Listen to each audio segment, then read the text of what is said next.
กเกล่าเกษาปกห่มรักษาครูบาอาจารย์พระมหาเถระพระเถรานุเถระเพื่อนสหธรรมิกสหพรหมจารีทุกรูปทุกองค์ปกห่มรักษาศรัทธาสาธุชนคนดี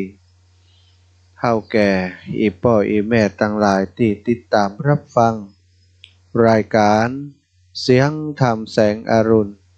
เจ้าวันนี้เจ้าวันอาทิตย์ที่9 เดือนมิถุนายนศรัทธาญาติโยมวันนี้ตามปกติแล้วก็จะเป็นรายการของครูบาอาจารย์ท่านพระครูวรธรรมนาถวัดหนองเหียงแต่วันนี้ท่านอาจารย์ครูบาเจ้าได้มีสมณเมตตามอบเวลามาให้กับตังพุทธสีคีรีซึ่งมีงานในวันนี้เพื่อจะได้เอิญประกาศประชาสัมพันธ์ข่าวสารงานบุญของท่านอาจารย์ครูบาเจ้าวันทชัยชยานันโทก็ได้มาพบปะกับอาตมาที่พุทธสีคีรีตะวันนี้เพราะวันนี้ท่านอาจารย์ติดภาระติดธุระตะวาก็เลยได้มาร่วมบุญร่วมกุศลกับท่านอาจารย์ครูบาเจ้าวันทชัยชยานันโทก่อนที่เปิ้นจริงๆแล้วเปิ้นนิมนต์วันนี้นะแต่ท่านอาจารย์ติดสมณกิจติดภารกิจของตนเองของท่านเจ้าก็บ่ได้มาแต่ว่าก็มาพบปะกันได้ไหว้สาครูบาอาจารย์ท่านเจ้าก็บอกว่าวันพรุ่งท่านมาหาดูแลรายการแทนผมกำเนิดผมได้มอบเวลาให้กับท่านอาจารย์วรรณชัยชยานันโทก็ต้องขอกราบในเมตตาครูบาอาจารย์ได้แจ้งท่านผอ.สถานีวิทยุครอบครัวคลื่นสีขาวท่านอาจารย์พระครูอภิวัฒนวิกรมเมื่อสักครู่ที่ผ่านมาท่านอาจารย์ว่าท่านอาจารย์ทราบกว่าจ้าท่านพระครูวรธรรมนาถแจ้งคือทราบแล้วอย่างว่าเพื่อนได้มอบเวลาให้กับผมได้จัดรายการแต่ท่านอาจารย์ก็บอกบอกฮู้กำเตื้อเนาะก็ดีว่าได้แจ้งให้ท่านอาจารย์ก่อนศรัทธาญาติโยมเนาะก็เวลาคลื่นสีขาวของเฮาวัดนั้นวัดนี้มีการมีงานมีกินมีทานนะเฮาก็แบ่งเวลาหาการปั่นกันศรัทธา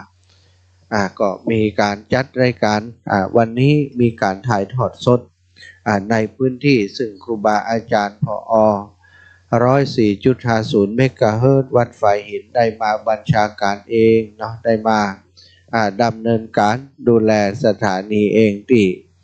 พุทธศรีคีรีที่นี่เลยนะก็ได้ตื่นเช้ามาก็นั่งมอนิเตอร์คุมคอมพิวเตอร์ที่จะออกอากาศอยู่ที่ข้างสำนักงานชั่วคราวนะในศาลาการประเรียนของวัดพุทธศรีคีรีหรือว่าม่อนพุทธศรีคีรีที่นี่ก็ได้รับบริการได้รับการดูแลอย่างดีนะเจ้านี้ก็จะมีการถ่ายทอดเสียงคงจะยาวไปหลายชั่วโมงศรัทธาจนกว่าจะเสร็จสิ้นพิธีในช่วงเจ้านี้อาตมาก็จะรับผิดชอบดูแลดำเนินรายการก็คงจะขออนุญาตถ้าท่านอาจารย์มอบเวลาช่วงเจ้านี้บ่มีทุกรูปอื่นท่านอื่นเข้าก็คงจะมีปนาน7 สีซึ่งก็มาช่วยงานตั้งแต่ว่าแล้วนะศรัทธาได้มาเข้ารายการช่วยกันในช่วงของสลับซับเปลี่ยนกันตามเวลาเนาะถ้าท่านอาจารย์ตอนเจ้านี้ทางสถานีเปิ้นมีรายการอื่นๆก็จะ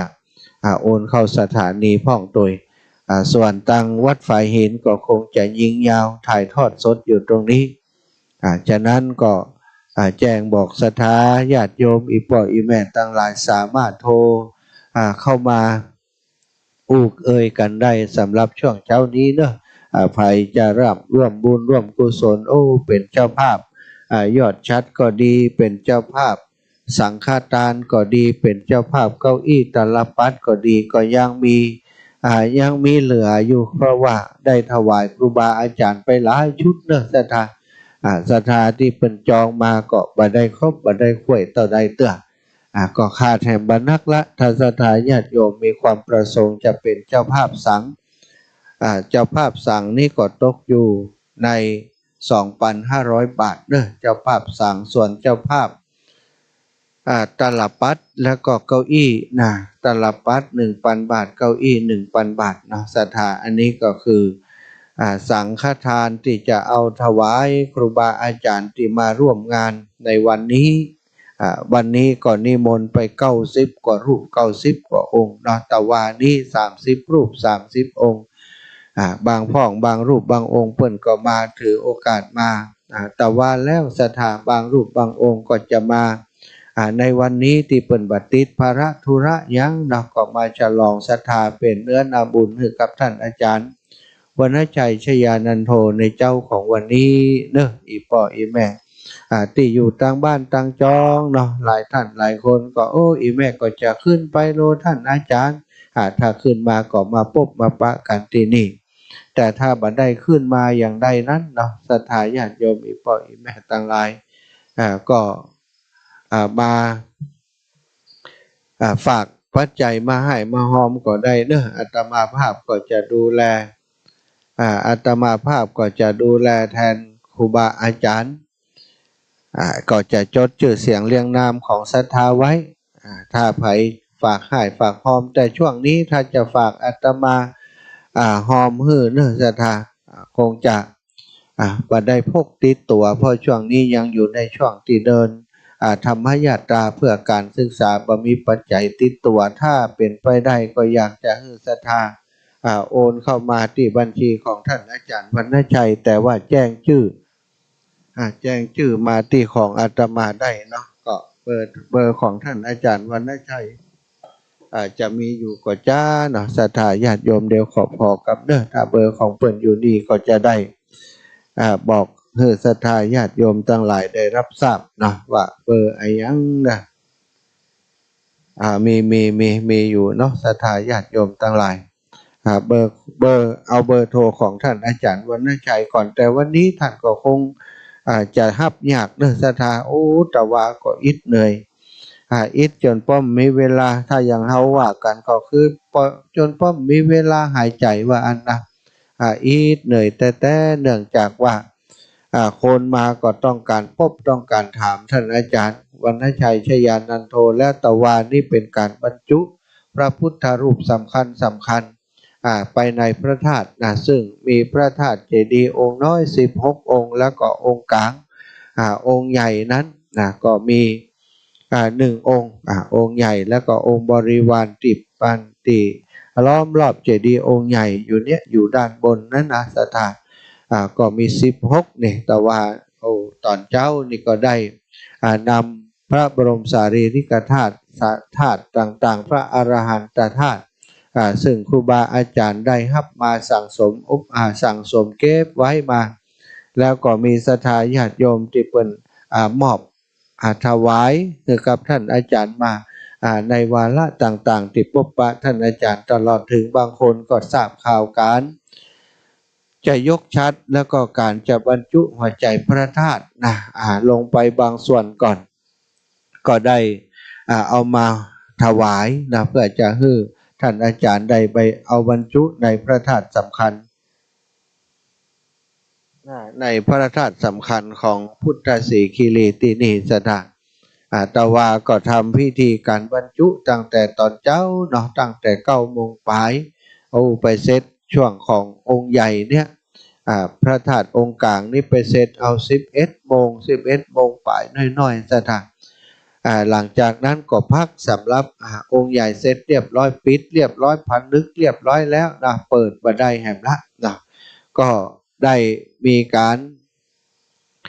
ฉันภัตตาหารเพลกันก่อนพอฉันเพลท่านอาจารย์ก็พักสักบ่เมินเท่าใดตอนรับศรัทธาญาติโยมครูบาอาจารย์ที่เดินทางมาถวายทานเข้านะที่ในงานครั้งนี้เสร็จแล้วประมาณบ่ายโมงก็พากันขึ้นไปบรรจุหัวใจพระธาตุอีก16 ชุดศรัทธามีการสวดชยันโตกันโดยท่านอาจารย์พระครูอภิวัฒนวิกรมปนาน74เป็นต้นเสียงคือศรัทธาญาติโยมที่ได้เดินทางมาถึงก่อนแล้ว ได้ช่วยกันสวดโยโกฮ้องนะเจริญพระพุทธมนต์สวดอิติปิโสสรรเสริญพระพุทธคุณของพระพุทธเจ้าก็เป็นสิ่งที่เหตุการณ์ที่เกิดขึ้นในช่วงของตะวาที่ผ่านมาเนื้อสถายปล่อยแม่ตั้งหลายกว่าจะเสร็จสิ้นพิธีบรรจุหัวใจพระธาตุ16 องค์ที่ล้อมรอบในช่วงของตอนบ่ายก็ปาเข้าไป3 โมงปลายแล้วต่อจากนั้นก็มีพิธีมีการ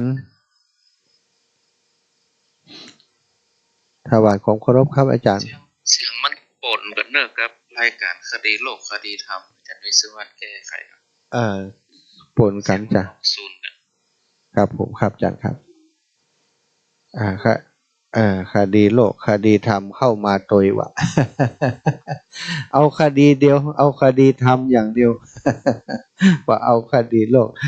ท่านอาจารย์มามอนิเตอร์อยู่พอจัดเรียบร้อยเนาะจัดรายการนอกสถานที่มันต้องเตรียมสถานลูกศิษย์ก็ยังบัดตื่นสักคนคำเถอะ อาจารย์ใหญ่ต้องบัญชาทำการเองหมดมาเปิดเครื่องเปิดคอมไล่นู่นไล่นี่มันอย่างว่านะเนาะมันเหมือนอยู่ที่สำนักงานทุกอย่างมันพร้อมอินเทอร์เน็ตก็พร้อมเองอันนี้ก็กวนกับอินเทอร์เน็ตแล้วก็ระบบต่างๆตอนนี้เรียบร้อยแล้วเนาะก็กราบในเมตตาท่านอาจารย์อาจารย์ติดตามเช็คอยู่เนาะว่าโอ้ มันศูนย์กันนะก็ฮู้เรื่องพ่องบ่ฮู้เรื่องพ่องเนาะแต่กี้บ่เป็นอย่างเดียวก็อาตมาที่ส่วนใหญ่ก็จะซ้ำไปซ้ำมานั่นแหละเนาะเพื่อจะให้สถานได้หันเหตุการณ์โดยได้ทราบเหตุการณ์โดยนะแต่กี้ไปถึงช่วงของตอนบ่ายเนาะถึง3 โมงละแต่กี้3 โมงเสร็จเรียบร้อยท่านอาจารย์วรรณชัยชยานันโทครูบาเจ้าของเขาลงจากพระธาตุเจดีย์ เป็นองค์สุดท้ายสถาอาตมาหันท่านอาจารย์แล้วอิดต่างเหนื่อยแต่ท่านสถาตะวานี้อาตมากะว่าจะบันทึกภาพงามๆเนาะตอนเจ้านานๆที่เปิ่นบรรจุหัวใจพระธาตุเนี่ยผังเปียงขึ้นไปก่อน แต่ว่าตอนเปียงขึ้นไปเนี่ยคือได้ไลฟ์สดไปก่อนนานนั้นแล้วไลฟ์สดพิธีตั้งหลุมเรียบร้อยแล้วจะขึ้นไปตั้งบนก็จำเป็นว่าอาจจะต่อเนื่องไปเลยบัดได้ปิดเครื่องอีน่ะปัตโตชะทากำโทรศัพท์เหี่ยข้างหนึ่งแล้วก็ไต่ขึ้นไปตั้งบนนะมันเป็นคันไดไม้ไผ่ที่เปิ้นอ่านเกณฑ์ขึ้นไปนะแล้วมันก็ห่างเนี่ยเนาะอันยันขึ้นไปถึงกลางนั่นนะสตาตั้งบนนี่สูงขึ้นมัน40,000ไป10,000ไป ขึ้นไปบ่ได้ไปชันยองอยู่ตรงกลางเศร้ามาแล้วเป็นสปะเนาะกว่าความสูงไปเหี่ยก็ได้หุเนาะเดี๋ยวท่านอาจารย์เดินขึ้นมาท่านอาจารย์โทรศัพท์อยู่ไหนท่านครับท่านอาจารย์ใหญ่เพิ่นก็โตยขึ้นไปท่านอาจารย์ขึ้นไปเถอะผมไปบ่ไหวแล้วอยู่เนี้ยเนาะก็เลยบ่ได้ไปถ่ายตั้งบนที่เพิ่นบรรจุอย่างใดสักกรรมสถานแต่ว่ามีลูกศิษย์ท่านอาจารย์เพิ่นไปถ่ายเป็นคลิปสั้นๆเก็บไว้อยู่นะศรัทธาก็วันหลังถ้าเผยแพร่ใดก็จะเผยแพร่ถ้าเผยแพร่บ่ได้ก็เก็บไว้เป็นบันทึกประวัติศาสตร์ของท่านอาจารย์ไว้ของวัดพุทธศรีคีรีไว้อันนี้ก็เป็นเหตุการณ์ตอนเจ้านะศรัทธาเหี่ยไปเมื่อไปอยู่กลางเจดีย์บนปุ่นก็สูงเจียวเวียวพอคนตั้งรุ่มกับตัวน้อยเดียวนะเสดีย์ปัธรรมดาเนื้อศรัทธาเจดีย์องค์ใหญ่สูงตัวใดอาตมาบ่ได้ถามท่านอาจารย์ไว้แต่ว่าเพิ่นมีอยู่ก็สูงนะเอาอยู่ตั้งบนก็จิ๋ววิวเลยล่ะแต่ว่าท่านอาจารย์วรรณชัยนะหันตัวน้อยๆสั้นๆอย่างนั้นนะศรัทธาเพิ่นปีนขึ้นไปถึงบนเพิ่นป๊อปขึ้นถึงบนเพิ่นน่ะ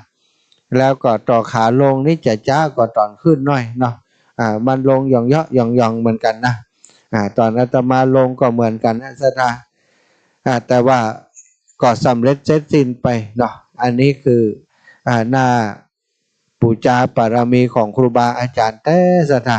อาตมานั่งสนทนาธรรมกับท่านอาจารย์ว่าถึงที่ไปที่มาของการสร้างพระธาตุนี้นะ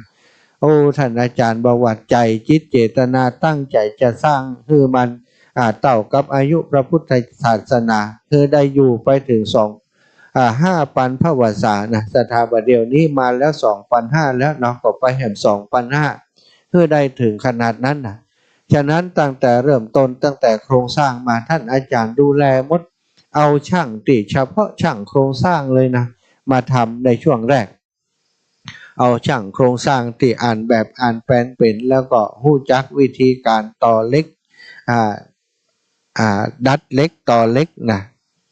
เชื่อมกันนั่นนะเอาอ่านเฉพาะคานตั้งรูปในท่านอาจารย์ว่า8 เส้นนะสถานใส่คอม้าแหม8 เส้นแล้วก็ทุกตัวล็อกกันหมดบ่เอาแบบว่าเอาวางปาดกันบ่ได้นี่บ่ได้ท่านอาจารย์ล็อกกันไว้หมดสถานเพราะอย่างเพราะว่าใจจิตเจตนามันตั้งไปถึง 2,500 ปีตั้งหน้าที่ยังเหลืออยู่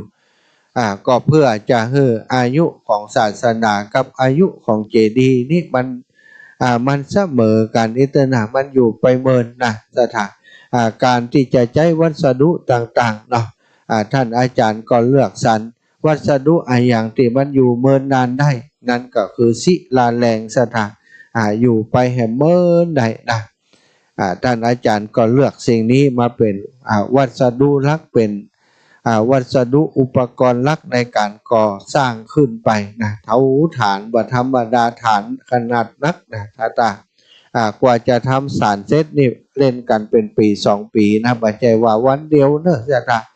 บ่ใจอย่างที่เฮาหันศาลาแปลงบ้านเทฐานวันเดียวเรียบร้อยนะอันนี้นี่ใช้เวลาเป็นปี2 ปีใช้ความละเอียดมากเลยเทไปแล้วนี่ยังบักก่อเตือนนะเพื่อจะให้ปูนมันเซ็ตตัวให้มันอิ่มน้ำอิ่มอย่างต่างๆซะตาให้ปูนมันเซ็ตตัวดีๆถึงจะก่อไปแล้วนี่ก่อทุกชั้นที่ท่านอาจารย์ทำนี่ก่อขึ้นไปก่อศิลาแรงขึ้นไปแล้วก็ให้ผลมันตกหำอย่างน้อย1 วาษาก่อนให้มันเปี้ยมันจุ่มแล้วก็ถึงจะเทคานลัดแถมต่อไปก็โทกเอาขึ้นตั้งบนไปเรื่อยๆทำโดยความภาคเปลี่ยนมาเป็นเวลาถึง12 ปี13 ปีอย่างศรัทธาอีพ่ออีแม่มาถึงวันนี้ก็มีศรัทธาญาติโยมทั้งหลายที่เปิ้นอยากจะหันเนี่ยก่อนเถอะอยากจะหันบ่ต้องแล้วทั้งหมดก็ได้ก้าท่านอาจารย์บ่ต้องโทสีท้าสีเตื้อเตอะอีแม่อีพ่ออยากจะหันยอดชัดยอดของพระธาตุมันจะงามปานใดนี่มัน12 ปีแล้วนะอาจารย์ว่าท่านอาจารย์ก็ฉลองศรัทธาญาติโยมก็บอกเจ้าภาพก็พอดีมีเจ้าภาพป่อเลี้ยงเอียงคำลูกศิษย์ลูกหาติตามท่านอาจารย์มาเมินก็กึดในทำนองเดียวกันอยากจะประดับประดาพระธาตุแต่งองค์ทรงเครื่องให้สวยงามคือมียอดชัดอยู่ตั้งบนเถอะเนาะก็ได้พอได้อู้จาหารือกันแล้วก็เลยมีการเตรียมในเรื่องของชัดพระธาตุสถานตึงชัดองค์ใหญ่แล้วก็ชัดองค์น้อยแหม16 องค์ตีรอบพระธาตุตลอดถึงต่อไปก็จะมีชัดด้านล่างแหมนอกคุม4 ทิศ4 ทางอย่างตีพระธาตุใหญ่ๆธาตุพระบรมธาตุพระธาตุใหญ่ๆที่มีธาตุเจดีย์ที่มีอยู่ในทั่วประเทศไทยของเรานะเป็นหมื่นแสนพระธาตุสถานก็จะทำให้สวยงามอีกพระธาตุหนึ่งนะสถานแล้วเมื่อมีศรัทธาญาติโยมทั้งหลายเปิ่นหายเปิ่นหอมปัจจัยมาเปิ่นสนับสนุนการทำงานของท่านอาจารย์มาเขาจะมาอยู่ดีๆกับมายกจัดเข้าใส่เลยนะเปิดโอกาสให้ศรัทธาญาติโยมได้มีส่วนร่วมในงานบุญใหญ่นี้มันก็ดูกระไรอยู่บางพ่องนี่มาช่วยงานตั้งแต่คนอิฐคนศิลาแรงขึ้นมาบนดอยอย่างที่อาตมาเคยอู่ไปบ่อยแล้วหอบกันศรัทธาบ่ใจน้ำหนักเบาๆนะลองหันศิลาแรงศรัทธาก็คงจะหู้แหละน้ำหนักมันนักเนาะแต่ว่าใจคนในการสืบกันขึ้นมาบนยอดดอยเพราะตอนนั้นถนนหนทางรถลามันขึ้นบ่ได้เตื้อนะเพิ่นเอามากองไว้ตั้งลุ่มตางเพิ่นน่ะส่งกันขึ้นมาศรัทธามีอีป่อยอีแม่หลายท่านได้เฮืออาตมาฟังว่าท่านอาจารย์ใส่ชุดขาวไปงามพิลีไปถึงพูดเปิ่นบอกให้เข้าแถวทั้งหมดแถวตรงเข้าแถวกันยาวเหยียดส่งอันศิลาแรงขึ้นไปกำก้อนนะศรัทธา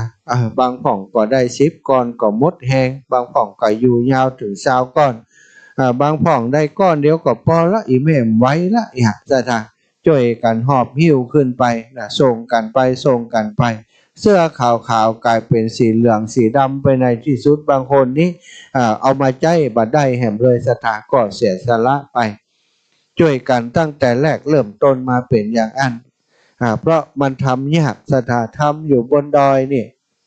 ไม่ใช่ว่าวัสดุอุปกรณ์ไปถึงก็เทไว้ถอกไว้ศาลาก็มาเอาไปก่อไปทำไม่ใช่อันนะศรัทธากว่าจะขนมาจุนะเอารถใหญ่มาขนมาไว้ติดถนนตั้งหลวงเอารถน้อยทยอยขนขึ้นมาตั้งบนไปบ่พอเอาคนมาขนขึ้นไปแห่งการใช้จ่ายในส่วนนี้บัดธรรมดานะศรัทธาลักขึ้นลัก3-4 ล้านนะก็เฉพาะอุปกรณ์ที่อูถึงนี่อันเนี้ยศรัทธาอีปออีแม่ทั้งหลายปัจจัยท่านอาจารย์เอามาจากไหนก็เอามาจากของศรัทธาญาติโยมที่มีจิตเลื่อมใสมีจิตศรัทธาในปฏิปทาการทำงานของท่านอาจารย์วรรณชัยตลอดถึงได้มีจิตเจตนาจะทำจะสร้างไว้ถวายเป็นพุทธบูชาถวายวัสดุอุปกรณ์ปัจจัยสนับสนุนมาบอกว่าจะเป็นอุปกรณ์วัสดุอุปกรณ์เป็นอิฐหินปูนทรายเล็กต่างๆแล้วก็ยังมีเรื่องของการแรงของช่างของศาลาที่มาทำแห่มช่างส่วนใหญ่ศาลาส่วนใหญ่ที่มาทำก็เป็นลูกศิษย์ลูกหาที่เคยทำงานร่วมกันกับท่านอาจารย์มาเปิ้นก็เอาในราคาที่เป็นถือว่าบรรเทาก็กันเองเนาะราคาต่างช่วยครูบาอาจารย์ประมาณนี้ก็เลยทำให้งานนี้ออกมาเป็นงานที่ประณีตสวยงามเพราะบัดได้พังบัดได้หีบศาลารับเหมาบางเจ้าบางรายเปิดผังสถานไข่ขึ้นแล้วเร็วๆไข่ขึ้นงานเสร็จเร็วๆบางทีก็ลักไก่พ่อท่านอาจารย์นี่เปิ่นเป็นคนละเอียดถ้าไผ่มาลักไก่ท่านอาจารย์นี่ดีบดีก็ได้ค่อนปอนไปสถานเพราะเปิ่นหู้เรื่องช่างเรื่องงานอย่างทุกอย่างขึ้นไปคุมขึ้นไปดูทุกขั้นตอนนะแม้กระทั่งการที่จะก่อศิลาแรงขึ้นมานี่แต่ละก้อนเนี่ยต้องไปพอว่าเฮือปูนเหลือตะอีเนอะไปเฮือปูนมันหนาเพื่อจะเฮือเวลาวันหน้ามาน้ำหนักกดทับกะแรงดึงดูดของโลกกะมันจะได้บ่มีช่องห่างนักว่าอันสถาถ้ามันบีบกันลงมามันก็จะเลี้ยงกันพอดีเนี่ยอันนี้คือความละเอียดของงานสถาปนิกนะของวิศวกรที่เปิดคิดไว้ท่านอาจารย์ของเฮานี่ถึงบัดได้เฮียนเป็นวิศวกรอย่างเปิ่นนะแต่สมองของท่านอาจารย์นี่มีความเป็นช่างที่สูงมีวิชาช่างสูงมีความละเอียดแล้วก็รู้จริงนะเพราะว่าทำกับมือกับครูบาอาจารย์นะครูบาเจ้าหลวงปู่ครูบาพรหมครูบาวงเนาะวัดพระพุทธบาทห้วยต้มก็เป็นครูบาอาจารย์ของเปิ้นแล้วก็มีครูบาอาจารย์อีกหลายรูปหลายองค์โดยเฉพาะงานช่างที่ท่านอาจารย์บ่ได้เป็นช่างแค่ช่างเดียวเนื้อสถานหลายช่างที่ท่านอาจารย์มีความเชี่ยวชาญชำนาญตลอดถึงศิลปะที่ละเอียดอ่อนการสร้างพระพุทธรูปแบบไหนสร้างโดยวัสดุอันยังเดชะท่านอาจารย์ไปสรรหามาได้มอบยกมาก็ดีหินหลายชนิดที่มีญาติโยมเปิ่นมอบมาตลอดถึงท่านอาจารย์เดินทางไปแสวงบุญในที่ต่างๆได้ติดตามครูบาอาจารย์ไปในที่ต่างๆเปิ่นได้ไปหันวัสดุต่างๆที่มันมีคุณค่าในตัวเองอย่างเช่นยกก็ดีอย่างเช่นหินต่างๆก็ดีที่มันเป็นของหายากราคาแพงแล้วเวลาเอามาแกะเป็นพระพุทธรูปมันสวยงามท่านอาจารย์ก็ไปแสวงหามาสถานแล้วก็ไปหาช่างที่มีความสามารถจริงๆเอามาทำเอามาแกะแต่ละองค์ศรัทธาญาติโยมถามราคาเปิ่นอาจารย์อันนี้นี่ถ้าเป็นก้อนเป็นหินนิดต่อใดโอ้อาจารย์มหามันแปลงว่าบางอย่างนี่หลักล้านนะศรัทธาบอกไม่ใช่หลักแสนนะโอ้ท่านอาจารย์เนี่ยอย่างใดไปเจออย่างดีๆก็มาคือคนที่เปิ่นมันถึงมีบุญสัมพันธ์อาจารย์ว่าเล่าให้ศรัทธาญาติโยมฟังว่าชอบอันนั้นอันนี้ถ้ามีบุญก็คงจะได้บางทีญาติโยมเปิ่นมีจิตใจตรงกันมาเป็นเจ้าภาพแล้วพอใดคนแกะสลักก็ถามราคาเปิ่นว่า โอ้เห็นชนิดนี้มันแกะยากท่านอาจารย์ใช้เวลาเป็นปีนะว่าโอ้ราคาต่อใดเนี่ยสถาราคาบางองค์ก็ลักอย่าง7 ลักก็มีเนี่ยสถา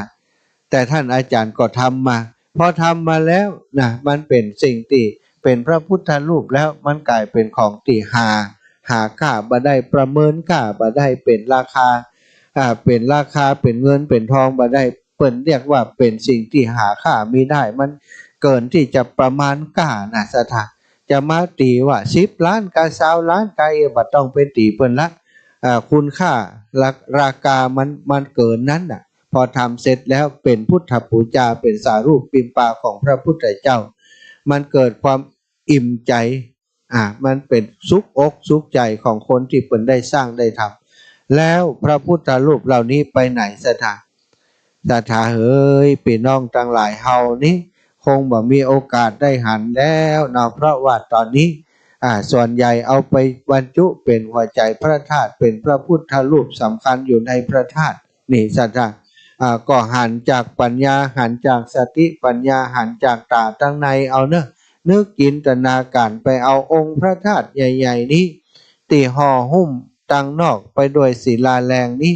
ด้านในตั้งในนี้เป็นพระพุทธรูปสำคัญเป็นเพชรนินจินดาที่เอาปูจาอย่างคุณของพระพุทธเจ้าพระธรรมเจ้าพระสังฆเจ้าอันเป็นรัตนะแก้วเจ้า3 ประการที่หมู่เฮาเจ้าข้าทั้งหลายเคารพนับถืออยู่เป็นหัวใจของพระธาตุอยู่ตั้งบนม่อนพุทธสีคีรีเจดีย์พุทธสีคีรีที่นี่สถานนับองค์บาทวนเนอะนับองค์บาทวนนี้บรรจุไปแล้วเป็นพันองค์แล้วนะที่ยังมีช่องบรรจุอยู่แหมนี่ก็ยังมีอยู่แต่ว่าตะวานี่บรรจุไปก็นับไปแล้วก็เป็นปันเหมือนกันนะสถานนี่อีพ่ออีแม่ทั้งหลายไผมีโอกาสยังมีบ่ายแปลงแห่งมีอยู่เนอะถ้ามีโอกาสวันนี้ยังเป็นโอกาสที่ตัดสินใจได้พี่น้องจอมตองสันปะตองแม่วางกาแม่แจ่มกาในเมืองเชียงใหม่ในเมืองลำปางแม้กระทั่งเมืองน่านนะเมืองแปะเมืองน่านเมืองพะเยาเดินทางมาตันอยู่เนอะเดินทางก็บ่ใจยากไอ้ยังสถาเดินทางมาจอมตองมีไผบ่ฮู้พ่องอำเภอจอมตองนี่พระธาตุใหญ่พระธาตุจอมตองนี่สถานวัดพระธาตุจอมตองวรวิหารนี่วรมหาวิหารนี่สถานก็อยู่ที่อำเภอจอมตองผ่านพระธาตุจอมตองมาเถอะสลิสวรพระธาตุจอมตองวรวิหารสถานผ่านพระธาตุจอมตองมาประมาณสัก30-40 กิโลค่ะเนาะก็จะถึงปากทางเข้าจะมีป้ายไว้เนอะท่านอาจารย์วรรณชัยชยานันโทก็ทำป้ายไว้ว่าวัดพุทธศรีคีรีนี่นะสถานทางเข้าจี้ไปนี่ก็มาหาบัญญัติสถานหรือว่ามีเพื่อนมีฝูงที่เปิ่นขึ้นมาแล้วก็โทรหากันก็ได้ว่ามีไผเหลือแห้งโทรมาหาตมาก็ยังได้เนอะถ้าบ่ายช่วงที่มันเสียงดังก็จะฮับอยู่แต่ถ้าช่วงที่เสียงดังฮับถึงบ่ได้ยินก็อาจจะบ่ได้ฮับแต่ง่ายๆก็คือพิมพ์เนาะคนที่มาตัวถ้าไผที่เปิ้นนั้นมีอินเทอร์เน็ตมีโทรศัพท์รุ่นใหม่นะบ่ใช่รุ่นอามานะเป็นโทรศัพท์รุ่นใหม่ที่พิมพ์เปิ้นเรียกว่าพิมพ์เสาะหาใน Google Map พิมพ์คำว่าวัดพุทธศรีคีรีนะหรือว่าเจดีย์พุทธศรีคีรีตำบลขุนแปะอำเภอบ้านขุนแปะนะตำบลบ้านแปะแล้วอำเภอจอมตองจังหวัดเชียงใหม่ศรัทธามันก็ขึ้นเลยละนะขึ้นมาเขาก็พอไปทางนี้ไปทางนี้โลนี่ไปทางฮอดนี่โลศรัทธาก็หาใบยากเนอะแล้วก็เส้นทางถ้าถึงว่าลำบากก่อนี้ถ้าคนขับรถทั่วไปนี่ก็มาได้อยู่แต่ว่าเป็นใหม่ๆแต่กำลังขับในวันแรกนี่จะไปมาเตื้อเนาะถ้าพอจะของมือแล้วขึ้นดอยลงดอยจ่างของแล้วก็มาได้นะตอนนี้ก็มีศรัทธาเปิดมานอนอยู่ตัวกันนี่หลายท่านหลายคนแล้วนะอันนี้ก็ห้ำถึงเรื่องพระธาตุตะกี้นะถึงว่าขึ้นไปบนพระธาตุลำไปลำมาก็มาถึงตรงนี้นะตัดตอนไปที่อันนั้นคำก่อนเรื่องศรัทธา ช่วงพิธีของตอนเย็นแต่ว่านี้ก็เล่าให้ศรัทธาฟังแห่งกรรมตอนเย็นนี้เป็นการทักษิณานุปทานกิจไปเหือกับบุรพาจารย์ผู้มีพระคุณต่อท่านอาจารย์วรรณชัยชยานันโทซึ่งเธอเป็นสมภารเจ้าอาวาสผู้มีความคิดริเริ่มมาสร้างอย่างม่อนพุทธศรีคีรีนี้เฮือใดมีเจดีย์ประดิษฐานตั้งตระหง่านอยู่บนนี้เปิ้นก็มีครูบาอาจารย์มีบุพการีที่มีคุณต่อเปิ้นเริ่มจากพ่อแม่มาเป็นครูบาอาจารย์อุปชาอาจารย์ตลอดถึงคนที่ได้ร่วมงานที่ล่วงลับดับขันไปแล้วเนี่ยศรัทธาก็ถือว่าเป็นผู้ที่มีคุณต่อการสร้างพระธาตุในคราวครั้งนี้เมื่อเขาจะทำพิธีสำคัญก็ควรจะหยิบยกเอาผู้มีบุญคุณมาร่วมบุญร่วมกุศลอุทิศบุญไปให้เปิ้นเหี่ยก่อนตั้งเหนือของเฮาเปิ้นเรียกว่าพิธีทักษิณานุปทานกิจก็ได้ทำกันนะได้นิมนต์ครูบาอาจารย์มา30รูปนะมาเพื่อจะเป็นเนื้อนาบุญท่านอาจารย์วรรณชัยชยานันโทได้ทำบุญอุทิศส่วนบุญนี้ไปให้กับบุรพชนของเปิ้นที่มีกุลต่อตัวท่านอาจารย์ที่มีกุลต่อการก่อร่างสร้างแปลงที่ม่อนพุทธศรีคีรีสร้างพระธาตุเจดีย์ที่นี่ซึ่งครูบาอาจารย์ก็มาพระมหาเถระทั้งหลายที่ได้รับดีกานิมนต์ไปก็ได้มีสมณะเมตตามาเป็นเนื้อนาบุญฮือกับท่านอาจารย์ตลอดถึงศรัทธาญาติโยมสาธุชนทั้งหลายคณะศรัทธาวัดพุทธศรีคีรีและพี่น้องศรัทธาครอบครัวคลื่นสีขาวที่เฮาได้เดินทางมาก่อนกันแล้วตั้งแต่วันที่7วันที่8ตอนเช้าก็มาหลายคณะมากันเต็มศาลาศรัทธาพี่น้องต่างบนดอยชนเผ่าต่างๆพี่น้องที่เป็นญาติธรรมของท่านอาจารย์วรรณชัยที่อยู่ตามดอยต่างๆที่ท่านอาจารย์เปิ่นไปเป็นผู้นำทางจิตวิญญาณให้ไปร่วมพัฒนาตามสถานที่ต่างๆพอฮู้ทราบข่าวว่าท่านอาจารย์เปิ่นมีงานปล่อยหลวงงานใหญ่ก็มาช่วยกันเอาโครงการมาออกโครงการบาทเต้าแต่นั้นก็ได้เอาวัตถุปัจจัยต่างๆมาร่วมสนับสนุนเอาเป็นสังก็ดี มาเป็นเจ้าภาพสั่งตัวก็ดีแล้วก็ได้มาร่วมบุญตะวานี้ในช่วงของพิธีพระสงฆ์องค์สังฆเจ้าเหลียงห่ำศรัทธาญาติโยมสมานานันจะทัศนังได้หันสมณะครูบาอาจารย์ตนบุญของเขาได้มาเป็นเนื้อนาบุญศรัทธาญาติโยมทั้งหลายบอกว่าท่านอาจารย์เจ้านี้ขนลุกแล้วขนลุกแหมมันปิตินะหันครูบาอาจารย์แต่ละรูปแต่ละองค์ล้วนแต่เป็นผู้ที่ทรงคุณวุฒิทรงคุณธรรมรัศมีเปล่งปลั่งนะเปล่งประกายบุญมันแผ่ออกมาแล้วเปิ่นสวดมนต์กันพร้อมเพรียงศรัทธาปู่อาจารย์ตะวาก็พ่อนาน7 สีนี่ทำหน้าที่ได้บริบูรณ์สมบูรณ์ได้กฎเกณฑ์เวรตานสมดังที่ใจท่านอาจารย์ได้นึกได้คิดไว้ห้ามให้หมดกุอย่างกุประการศรัทธาเสร็จสิ้นพิธีแล้วก็ได้ให้เจ้าภาพที่เปิ่นเป็นเจ้าภาพเก้าอี้เจ้าภาพพัดตาลปัดนั้นนานแล้วก็เป็นเจ้าภาพสั่งได้ร่วมประเคนโดยเปิ่นอาตมาภาพก็มีชื่อโดยเปิ่นเพราะเป็นเจ้าภาพแทนศรัทธาญาติโยมครอบครัวคลื่นสีขาว2 ชุดเนาะศรัทธาอีป่อยอีแม่ที่ให้ห้อมมาบรรลุนอาตมาก็แม่เลื่อนคำตาเทพนี้อาตมาบ่ได้เอารวมกับยอดสั่งของอาตมาได้ยกถวายท่านอาจารย์ไปเลยท่านเป็นเจ้าภาพเก้าอี้ไปเนอะแม่เรือนคำตาเทพเป็นเจ้าภาพเก้าอี้ไป1 ตัวท่านอาจารย์รับทราบแล้วก็ได้ถวายกับเปิ้นไปแล้วแต่ว่าได้ถวายกับมือเพราะอีแม่โอนมาแต่ว่านี่เนาะอาตมาก็ส่วนนั้นอาตมาได้ถวายท่านอาจารย์ไปแล้ว5,000ก็เลยว่าเอาส่วนนี้ไปรวมกับที่เป็นยอดสั่งไปเลยนะตาวาก็ได้ถวายไปแล้วเนอะสั่งส่วนหนึ่งก็จะถวายวันนี้นะศรัทธาตาวานี้มีชื่อหลายท่านหลายคนที่เปิ้นเอิ้นชื่อแล้วบ่ออกไปประเคนก็เพราะว่ายังบ่มากำเตือกนะอย่างน้องบุญที่รายโยธานี่จากลำปางเป็นเจ้าภาพสั่งหนึ่งแล้วก็โยมแม่พัดวงพรหมสายจากลำปางอีกสั่งหนึ่ง แล้วก็มีครอบครัวลูกหลานญาติของโยมน้องบุญที่ราโยธาจากวันศรีหมวดเก้าลำปางแห่มสังนึ่งเป็น3สังเนาะในสายของบุญที่ราโยธาของอัตมาภาพและศรัทธาญาติโยม106.50 เมกะเฮิรตซ์แห่ง2สังก็เป็น5สังของลำปางแล้วต่อวานี้ก็โยมแม่จงดีเชื้อกันทาพร้อมกับคณะน้องตังเมืองฝางปหมอินทรโยมแม่บัวพัดกุหลันโยมแม่จันทร์ศรีสุขาและคณะจากเมืองฝางซึ่งมา2กันรถตู้ศรัทธาก็ได้ร่วมถวายปัจจัยเป็นเจ้าภาพสั่งแห่ม2 ชุด 5,000 บาทแล้วก็ปากตนพระป่ามาถวายนับได้เกือบจะ9,000เกือบจะหมื่นนะศรัทธาเนาะตนพระป่าถ้ารวม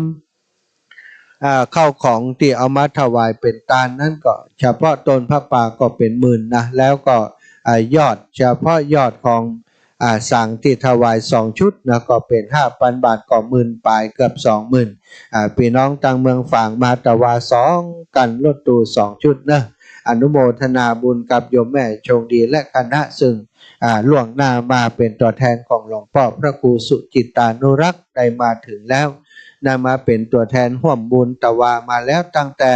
บรรจุหัวใจพระธาตุภาคบ่ายก็ได้ช่วยกันเลยเนาะอันนี้ก็ถือว่าโอ้ได้บุญนักได้บุญหนาด้วยกันตะวานี้แล้วก็พี่น้องเจ้าลำปางที่มาเป็นตัวแทนเจ้าลำปางก่อนและตะวาก็มีโยมแม่น้อยอินยาศรีโยมแม่บัวเย็นจันทบโยมแม่บานเย็นนะโยมแม่เล็กโยมแม่ศรีนวลวงชมพูโยมแม่วันนี้เครือคำหล่อนะก็มากันไอ้เบิ่มเป็นคนขับรถสารถีปามาอันนี้ตังลำปางวันนี้ก็จะมาอีกหลายท่านหลายคนเนอะลำปางแล้วตะวานี้ติหันกันก็คือพี่น้องตังม่อนสนะสถาม่อนฤาษีของท่านอาจารย์ใหญ่พระครูสุเมธธรรมเสวีเอาหงตาลมาออกตั้งตะวาแล้วเรามาตั้งลงทานกันก็มาร่วมพิธีกันตอนบ่ายต้อยตอนบรรจุหัวใจพระธาตุต้อยแล้วแถมหลังจากเสร็จพิธีเจริญถวาย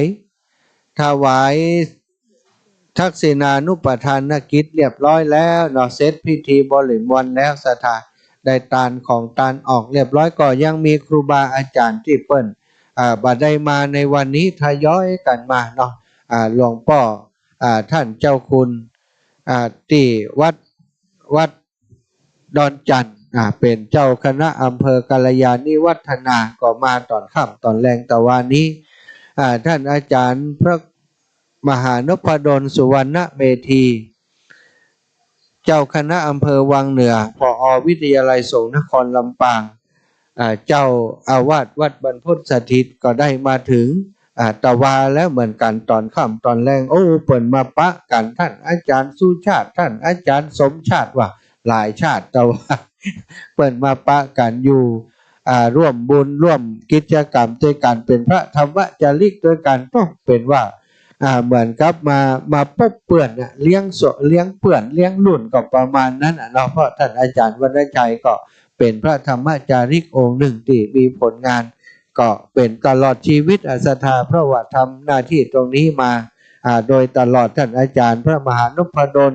และก็คณะเพื่อนฝูงที่ทำงานด้วยกันที่เป็นพระธรรมจาริกด้วยกันก็มาปะกันในช่วงค่ำช่วงเย็นก็ได้ถ่ายรูปบันทึกภาพเพื่อกับเพื่อนอยู่เนาะมีท่านอาจารย์พระครูอุดมศิริทัศน์หลวงพ่อใหญ่จากลำปางโอ้มาหาเป็นว่ำไปหากันสักกำนะเปิ้นอยู่ที่เจดีนี่หลวงพ่อมาตานของละหนีกับเห็นบัดได้ตานออกสักกำแต่ว่านี่จำเป็นต้องโตยก้นไปนะหลวงพ่อนะหลวงพ่อพระครูอุดมศิริทัศน์กับคณะครูบาอาจารย์จาก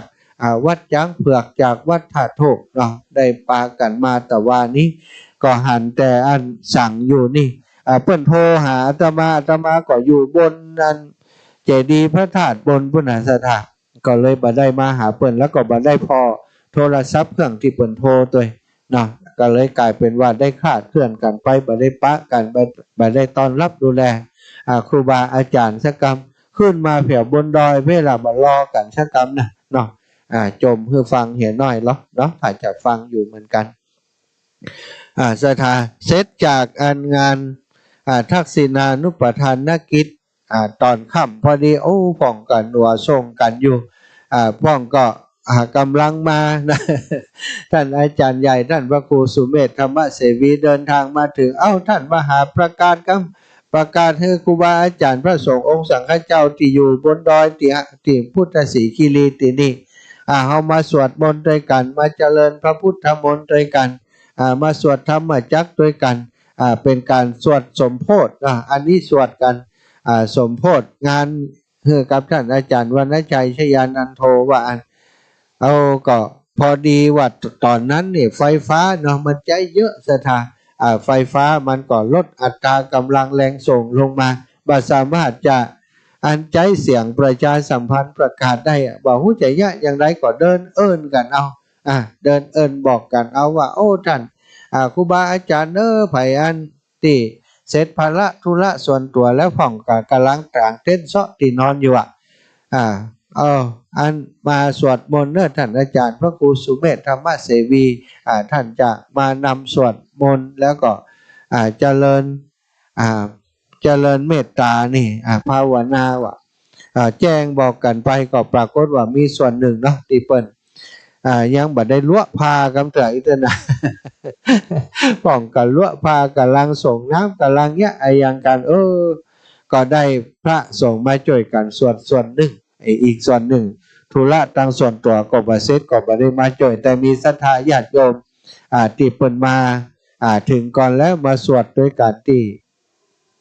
ศาลาการประเรียนศาลาบำเพ็ญบุญที่นี่เต็มศาลาเหมือนกันสถานเนาะพร้อมกับเน้นน้อยจากวัดปากตางเจริญที่ท่านอาจารย์พระครูอภิวัฒนวิกรมเอามาดูงานเนาะเอามาฝึกงานเอามาดูงานมาร่วมบุญกับครูบาอาจารย์ก็ขึ้นมาอยู่ที่บนบ่อนนี่แล้วก็มาสวดมนต์ตัวอันใดที่เปิ้นได้ต้องเสียงดังสถานอันใดที่เปิ้นได้ก็ดับปิ้งนะเน้นน้อยนะก็ขอบใจลูกเนนมา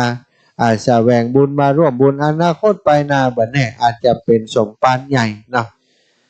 สถานหลังจากเสร็จพิธีหยังเรียบร้อยแล้วต่างคนต่างเพียวต่างพัดปัดกวาดยังสถานที่ช่วยครูบาอาจารย์ท่านอาจารย์วรรณชัยชยานันโทก็กลับไปพักผ่อนเนาะเนื่องจากว่าเปิ้นได้ได้เหนื่อยเหมือนกันตลอดทั้งวันตั้งแต่ตอนเจ้ามาเปิ้นก็ก็อ่อนในการทำงานเตรียมงานก็ทำให้แต่คืนนี้ก็คงได้ไปพักประมาณสัก 3-4 ทุ่มแล้วนะก็คงจะมีแหงแล้ววันนี้นะหรือว่ากลับไปบ่ได้พักก็บ่ฮู้พ่องก็มีศรัทธาญาติโยมลงไปหาทางผู้แหมก็มีอันนี้ก็คือคนที่เป็นแม่งานนี่มันถึงทุกอย่างทุกประการในศรัทธาถ้าบัดแล้วงาน 3-4 วันนี้ถือว่ายังอยู่ในงานอยู่นะช่วงก่อนงานมาเป็นเดือน2 เดือนก็นึกเหนื่อยกับงานพอมาถึงวันงานก็ต้องต้อนรับตลอดทุกเรื่องนะการตัดสินใจการอันนั้นอันนี้อยู่ในก็จะต้องบอกคือเขาไปเอามาแต่ว่านี่ลงไปขนพระพุทธรูปสิ่งสำคัญที่เก็บไว้เอามาเป็นหัวใจพระธาตุนี้เอามายองไว้ข้ามคืนก็บ่ได้นะศรัทธาเพราะมันของใหญ่ของสำคัญต้องเอามาตอนที่จะบรรจุเลยเนี่ยลงไปขึ้นลง 2-3 รอบก็ก็เหนื่อยหันท่านอาจารย์แล้วขอปูชาบารมีความอดทนความภาคเพียรของท่านอาจารย์เด้อครับวันนี้ก็เดี๋ยวก็จะขึ้นมาและสถานแล้วก็ช่วงของตอนกลางคืนเนาะหลังจากที่ศรัทธาญาติโยมบางส่วนก็ไปพักแล้วเสร็จสิ้นพิธีกรรมพิธีการสวดมนต์ท่านอาจารย์พระครูชลทานพิทักษ์กับท่านอาจารย์พระครูสมุของเปิ้นมาจากตังดอยสะเก็ดก็ได้มาพอสถานที่ว่าอันนี้ก็อย่างมาอุกอันนี้ก็อย่างมาอุกอันนี้อย่างมาอยู่ตรงนี้อันนี้อย่างมาอยู่ตรงนั้นกำหูนะอาจารย์เนี่ยอย่างได้เอาจัดก็ว่า ไปกันจัดนะอาตมาก็ไปส่งน้ำก่อนด้วยอาจารย์พวกลงไปส่งน้ำคืนมาอาจารย์จัดแล้วไปเกินหนึ่งละก็มาพอเปิ้นมาไล่จัดตกแต่งสถานที่เหี่ยใหม่ โอ้ตอนนี้ก็โล่งโจ้งแจ้งลึกละศรัทธาตรงนั้นตรงนี้นะอาจารย์เปิ่นก็ตะเตรียมคือเป็นที่เรียบร้อยบรมวลท่านอาจารย์วรรณชัยขึ้นมาบอกเจ้าวันนี้ต้องงงเนี่ยเลยว่าโอ้อันนี้ไผมาจัดขึ้นเนาะก็ต้องกราบขอบคุณในสมณะเมตตาของครูบาอาจารย์ท่านพระครูชลทานพิทักษ์เนอะตอนนี้บอกหู้ตื่นหรือยังนะท่านอาจารย์พระครูชลทานพิทักษ์ถ้าตื่นแล้วเนอะถ้าฟังรายการอยู่ตอนนี้ได้มาสลับซับเปลี่ยนจิมเนอะท่านพระครูอภิวัตรว่าตุลุงกับยูฮันโลช่วยกันเนอะอีนะ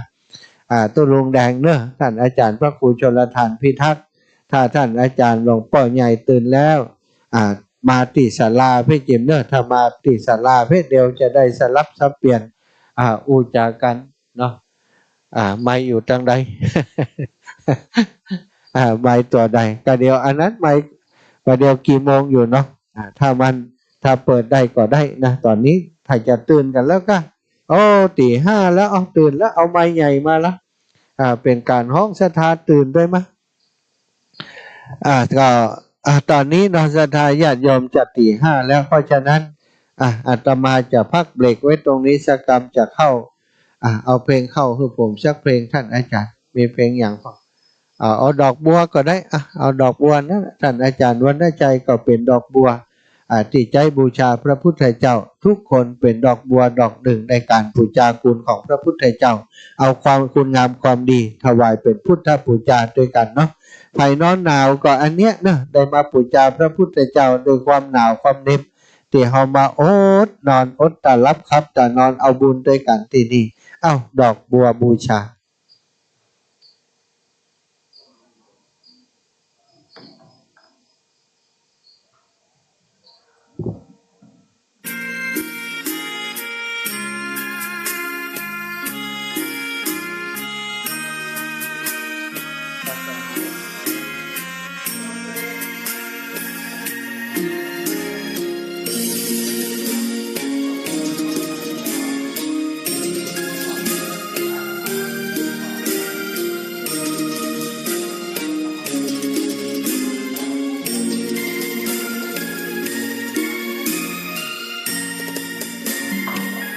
ดอกบัวดอกหนึ่งตึงใจไว้เพื่อบูชาแด่องค์พระศาสดาสัมมาสัมพุทธเจ้ามีความงามยิ่งสัตสาธุชนผู้ใคร่ในศีลในบุญทุกคนทุกท่านการจากนี้ไปกราบรัตนาท่านพระคุณเจ้าพระภิกษุสามเณรนะครับทุกรูปเลิกที่เมตตาตื่นแล้วนะครับได้มาทำวัดสวดมนต์โดยเมตตาธรรมของหลวงพ่อพระครูสุเมธธรรมเสวีกับจากวัดม่อนฤาษีจะได้มาเป็นผู้นำในการสวดมนต์เจ้าในวันนี้เพื่อความเป็นสิริมงคลตื่นมาต้อนรับวันอาทิตย์วันใหม่เราจะได้ทำพิธียกยอดชัดนะครับชัตตาตินิรัญญสุวรรณชัตตาตินะครับยุคขังเป็นชัดกู้มีอานิสงส์มากล้นเหลือหลายนะครับได้มาคือเกิดความผาสุกร่มเย็นคำว่าชัดนี่นะครับถ้าเป็นกำเมืองก็คือจ้องเลยนะร่มแต่ว่ามันใจได้หลายอย่างนะถ้าเป็นชัดในครั้งที่พระมหากษัตริย์ต้นใจในพิธีเฉลิมฉลองในงานต่างๆนี่ก็เป็นของสูงเช่นเดียวกับชัดที่เราจะยกขึ้นสู่ยอดเจดีย์พุทธศิริในวันนี้ก็เช่นเดียวกันนะครับไม่ใช่จ้องธรรมดาเป็นชัดที่3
นะครับเขาบอกได้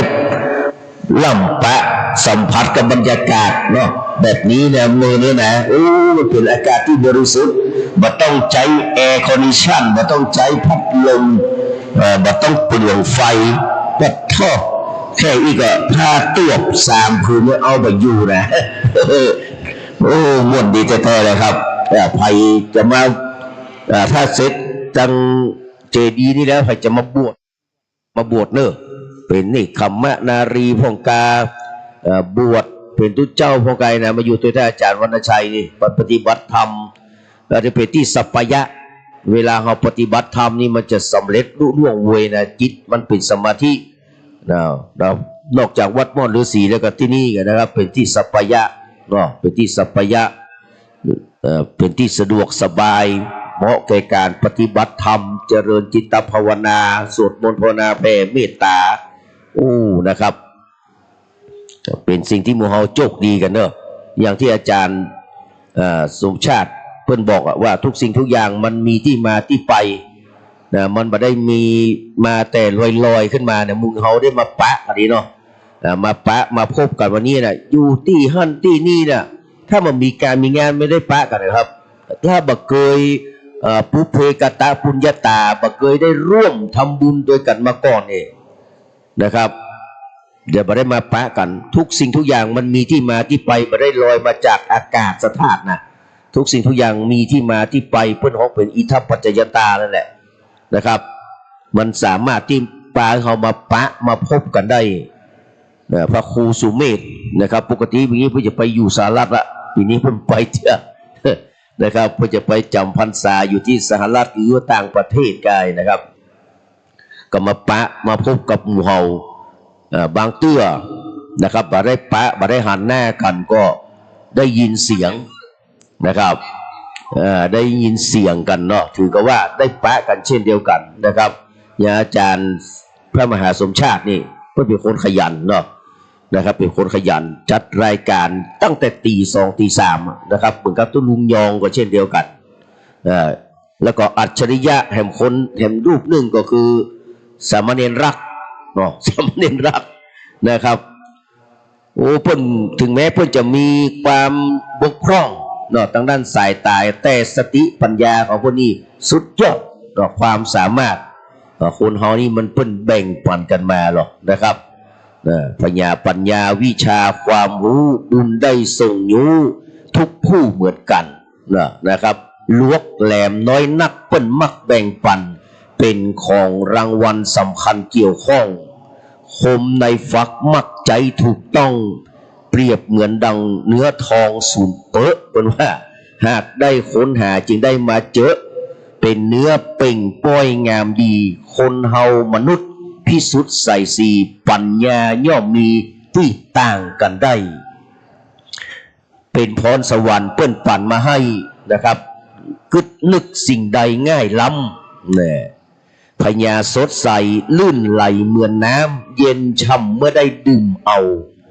นะครับเป็นอย่างอี้แต่ฉลาดโง่เข่าทั้งปัญญาเบาเปิ้นเพียบดังอี้เหมือนมีดคมแต่จังบี้จุบเมื่อได้หมอกคมแงะคมบางเนอะนะครับทัดฟันกิ่งไม้นะครับเอาหมอกมันฝนหมอกหายพอดีเนาะถ้าเอาแต่นี่บัดได้เนอะเนาะเอามันหมอกม้วนหมอกคมมันบางเนี่ยครับคนเฮามนุษย์ก็เหมือนกันนะครับบางเตี้ยเกิดมาเนี่ยเฮาบ่ได้ชำระสาสางนะครับก็กลายเป็นว่าปัญญามันอยู่ลึกลงไปอยู่ลึกอยู่บนติดก้นที่ว่าติดตองว่าบ่ออกมาสักเตื้อแม้แต่ผมเองนะครับเมื่อแต่ก่อนเป็นละอ่อนนี่เป็นคนขี้อายนะมันนับญาติกับไผสักคนนะเป็นคนมาเข้าสังคมนะครับมาเข้าสังคม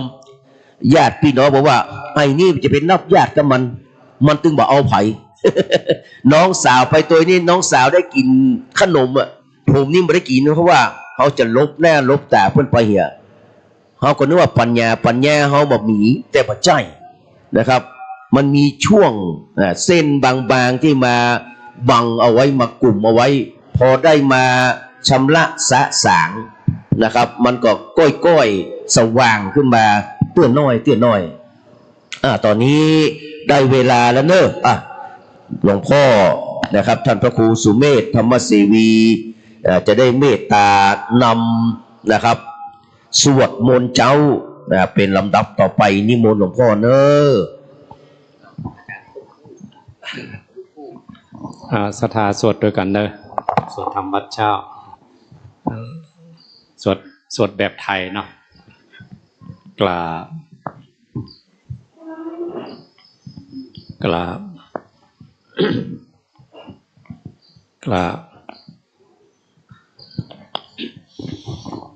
โยโสภะคะวะอะระหังสัมมาสัมพุทโธสวากขาโตเยนะภะคะวะตาธัมโมสุปฏิปันโนยัสสะภะคะวะโตสาวกสังโฆธัมมายังภะคะวันตังสัทธัมมังสัสสังฆังอิเมหิสการเรหิยะตาระหังอโรปิเตอภิปูชยามะสัตุโนปันเตภะคะวะสุจิระปริมิพุตโตปิปัจจิมาจนะตานุกัมปมานัสสะอิเมสการเรตุกตาปนาการปุเตปฏิกันนาตุอัมหกังติกรตังหิตายะสุขายะอะระหังสัมมาสัมพุทโธภะคะวาพุทธังภะคะวันตังอภิวาเทมิสวากขาโตภะคะวะตาธัมโมธัมมังนัมมัสสามิสุปฏิปันโนภะคะวะโตสาวกสังโฆสังฆังนะมามิอันนามยังอุตสะภะคะวะโตบุปภาคณมการังกโรมาเสนะโมตัสสะภะคะวะโตอะระหะโตสัมมาสัมพุทธัสสะนะโมตัสสะภะคะวะโตอะระหะโตสัมมาสัมพุทธัสสะนะโมตัสสะภะคะวะโตอะระหะโตสัมมาสัมพุทธัสสะอันนามายังพุทธาภิตุติงกโรมาเสโยโสตถาคโตอะระหังสัมมาสัมพุทโธวิจจาจารณสัมปันโนสุขโตโลกาวิโตอนุตตโรหุริธาตัมมัสสะติสัตตเทวมนุนสานังปุณโตภะคะวาโยอิมังโลกังสัตเทวกังสัมมารกังสัพพมกังสัตสมณพรหมนิงปัจจังสัตเทวมนุษย์สันทยังอภิญญาสัจจิกัตตวะภเวติสิ โยธัมมังเตเตสิอาติกัลยาณังมัจเจกัลยาณังปริโยสานกัลยาณังสัตตังสัพพยัญชนะเกวะละปริปุณังปริสุทธังพรหมจริยังปะกาเสสิตามังปะกวันตังอภิปูชยามิตามังปะกวันตังศิรสานามามิอันนามายังธรรมาปิตุติงกโรมาเสโยโสภวากาโตภะคะวะตาธัมโมสันติติโกอาการิโกเอหิปัสสิโกโอปนายิโกปัจจาตังเวทิตาโพวิญโยอิตามังธัมมังอภิปูชยามิตามังธัมมังศิรสานามามิอันนามายังสังฆาปิตุติงกโรมาเสโยโสสุปฏิปันโนภะคะวะโตสาวกสังโฆพุทธปฏิปันโนภะคะวะโตสาวกสังโฆยายาปฏิปันโนภะคะวะโตสาวกสังโฆสามีจิปฏิปันโนภะคะวะโตสาวกสังโฆยะติตังจัตตาริปุริสยุกานิอัตถปุริสโวกาลาเอสัพพะคะวะโตสาวกสังโฆอาหุนายโยปาหุนายโย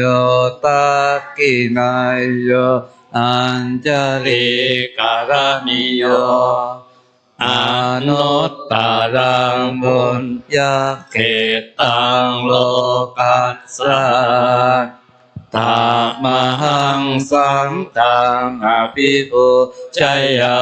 มิตามหังสังฆังศิรสานามามิอันนามายังรัตนัตยปนมกาตาโยเจ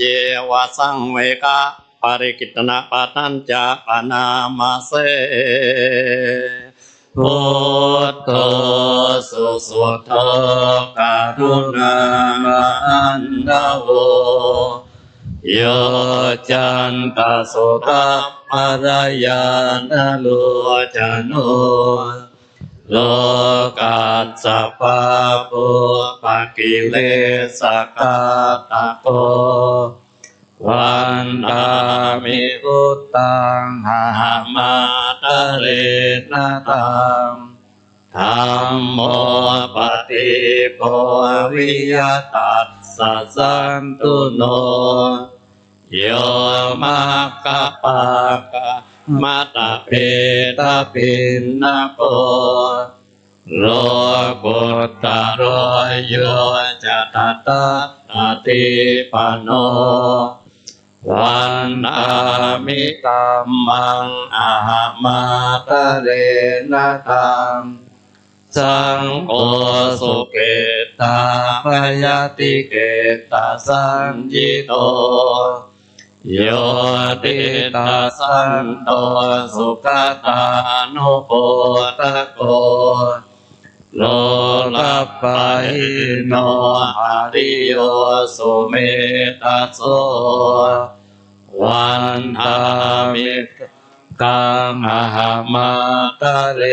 นะตัง อิเจวะเมกันตาปิโปจเนยกังวัตถุตยังวันตยตาปิสังอาตังปุญญังมายายังมะมะสัพพุปัตตวามาโอนตุเวตัสสะปะภาวะสิทธิยา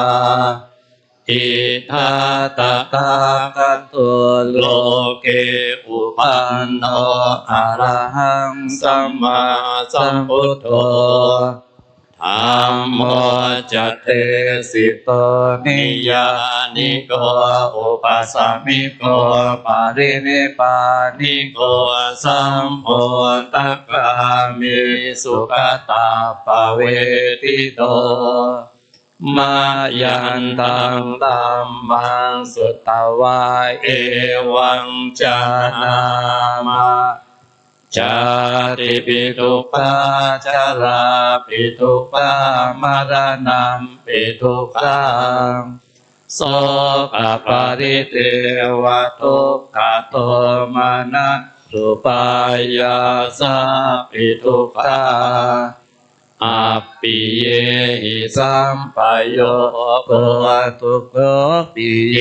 หิวิปปโยโกทุกโขยังปิจานาลปฏิตังปิทุขังสังกิเตนะปัญจุปาทานะขันธาทุกขาส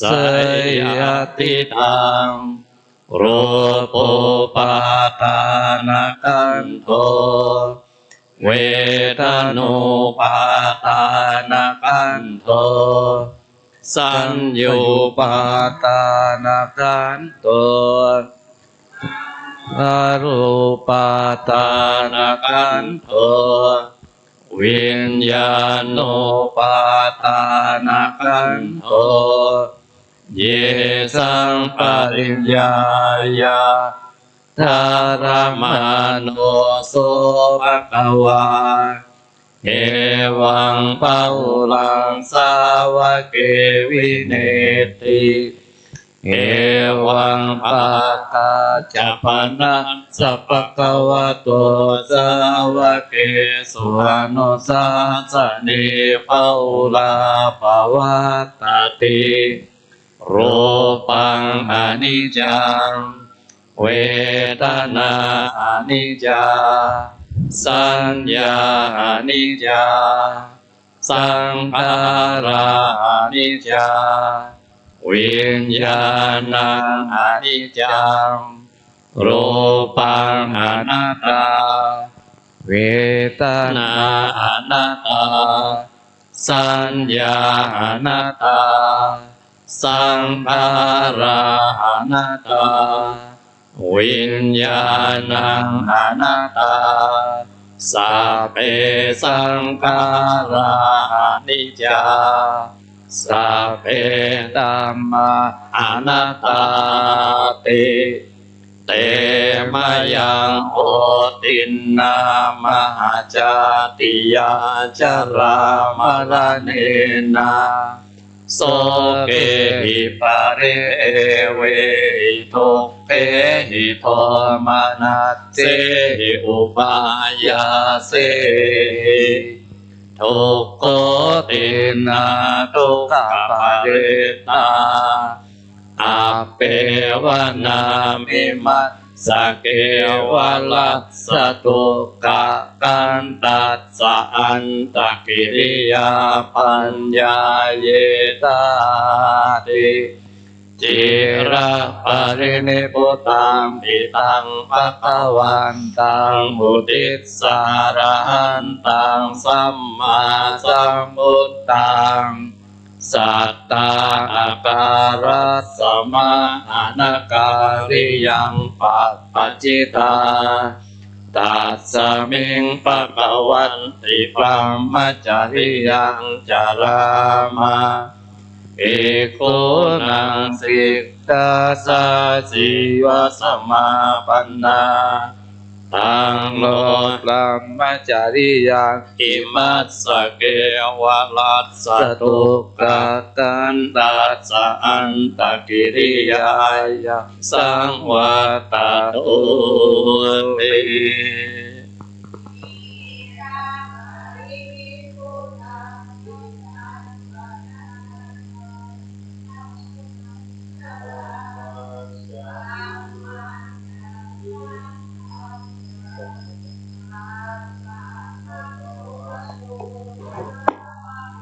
สุอานุสาสนิหูลาปวัตตติ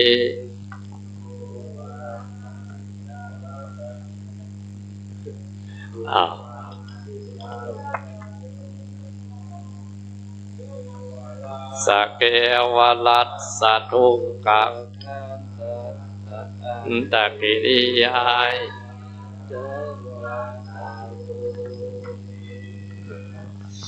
ต่อไปเขาสวดพระธรรมจักรปูจาเนื่องสถานเด้อโบราณเพิ่นว่า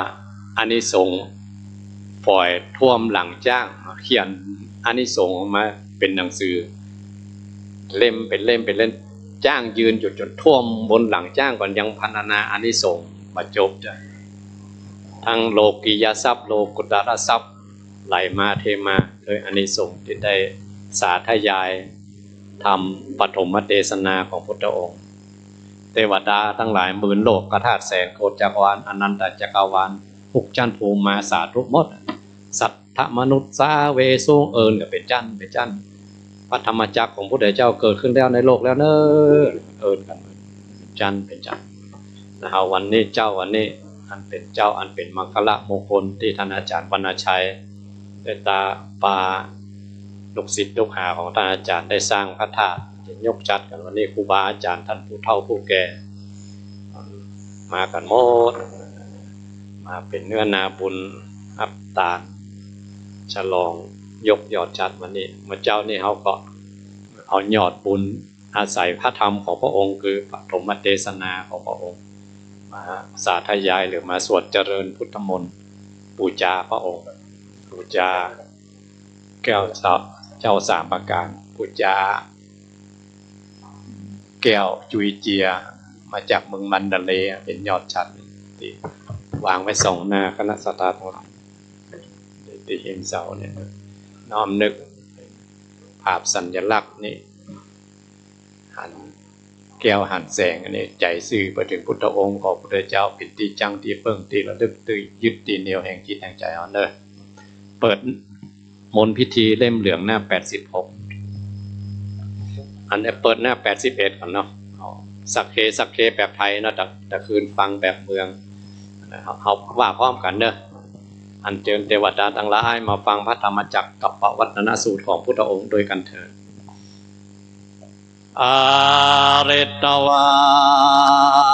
นาเมตังสเมตาปัตตันตาอาวิกิตาจิตาปาริตังอนันโตสัพเพกาเมจารุเปกิริสิการัตเตจันตาริเกวิมาเนติเปรเตจักาเมตรุวนกาเดเอหาวตุมิเกเตโอมาจยันตุเทวาจละตลวิสเมยะอากันตาอนาคาติตันตาสันติเกยังมุนิวรวัจนะสัตโอเมสุนันโตธรรมัสสวนะกาโลอายัมปัตตันตาธรรมัสสวนะกาโลอายัมปัตตันตาธรรมัสสวนะกาโลอายัมปัตตันตา นะโมตัสสะภะคะวะโตอะระหะโตสัมมาสัมพุทธัสสะนะโมตัสสะภะคะวะโตอะระหะโตสัมมาสัมพุทธัสสะนะโมตัสสะภะคะวะโตอะระหะโตสัมมาสัมพุทธัสสะพุทธังสรณังกัจฉามิธัมมังสรณังกัจฉามิสังฆังสรณังกัจฉามิตุติยัมปิพุทธังสรณังกัจฉามิตุติยัมปิธัมมังสรณังกัจฉามิตุติยัมปิสังฆังสรณังกัจฉามิตุติยัมปิพุทธังสรณังกัจฉามิตติยัมปิธัมมังสรณังกัจฉามิตติยัมปิสังฆังสรณังกัจฉามินับ86เนอะอนุตตรังอภิสัมโพธิสัมโพธิตวาตตาคโตปัตตมัญญังอเตเสสิธรรมจักขังอนุตตรังสัมมาเทวะปะวะเทโตโลเกอัปปติวัตติยังยะถากาตาอุโปอันอาปติปติจามันจิมาจตุสวาริยสัจเจสุวิสุตตังญาณทัสสนังเอสิตังธัมมาราเจนะสัมมาสัมโพธิกิตนังนาเมนะวิสุตตังสุตตังธัมมจักกัปปวัตตนังไวยากรณปเตนะ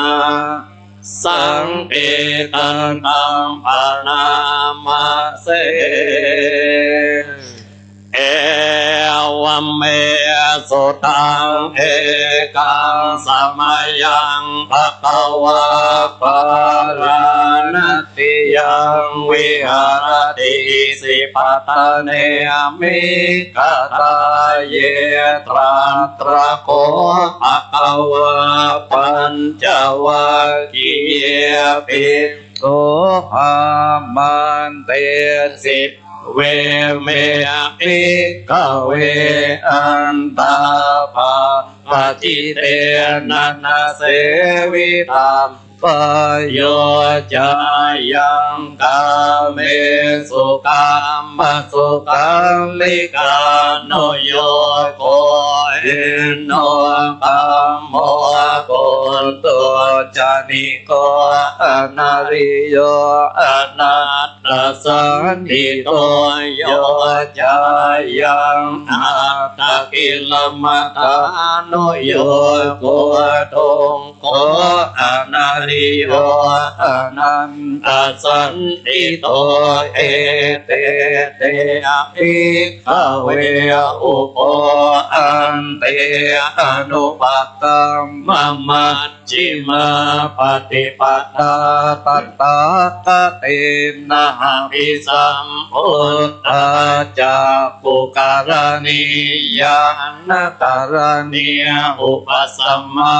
ยาพิญญายสัมโพธายานิ พานายสังวาตติกะธรรมาจะสัพพิกเวมันจิมาปฏิปตาตตาคเตนะภิสัมพุทธาจากขุการณียานการณีอุปสัมมายะปิญญายะสัมโพธายะนิมพานายะสังวันตติหายะเมวะหาริโยอาตังกิโตมัคโคเสยติตังสัมมา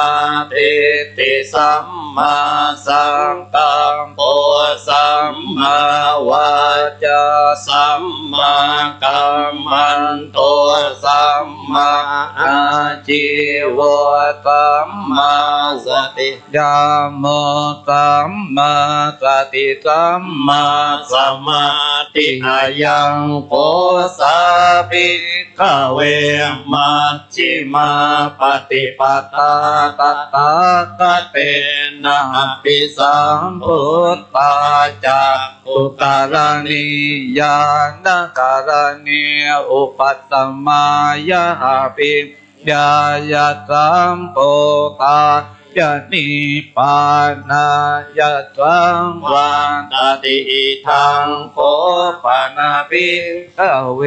ตุขังอริยสัจจังจติปิทุกขาจาราปิทุกขามรณังปิทุกขังโสกปริเทวทุกขโทมนัสสุปายาสาปิทุกขาอัปปิเยหิสัมปโยโคตุโคปิเยหิวิปปโยโคตุโคยังปิจานาลปฏิลัมปิทุกขังสังกิเตนะปะจุปาตานะขันนาตุงกาอิตังโพธนาภิกขเวตุกัสสมุทัยโยอริยสัจจังยายังตัณหาโวโนปวิกานาติราคัสสหกตาตราตราตราตราปินันติเนสยติตังกามตัณหาภวตัณหาวิภวตัณหาอิทังโพปนาภิกขเวทุกขานิโรธอริยสัจจังโยตัสสะเยวตัณหายะเสสวิราคนิโรธโตจักโกปฏินิสสะโอมุตติหานารโยอิตังโพปนาภิกขเวทุกขานิโรธกามินีปฏิปตาอริยสัจจังหายะเมวะหาริโยอัตตังกิโกมะโอเสยติตังสัมมาทิฏฐิสัมมาสังกัปปะสัมมาวาจาสัมมากัมมันโตสัมมาติโหสัมมาวายาโมสัมมาสติสัมมาสมาธิอิทังทุกขังอริยสัจจังทิเมภิกขเวปุมเปอนันตุสุเตสุตัมเมสุจักขุอุตตปาติญาณังอุตตปาติปัญญาอุตตปาติวิจาอุตตปาติอาโลโกอุตตปาติตังโคปนิทังทุกขังอริยสัจจังปริญญายันติเมภิกขเวปุเปอนันตุสุเตสุตัมเม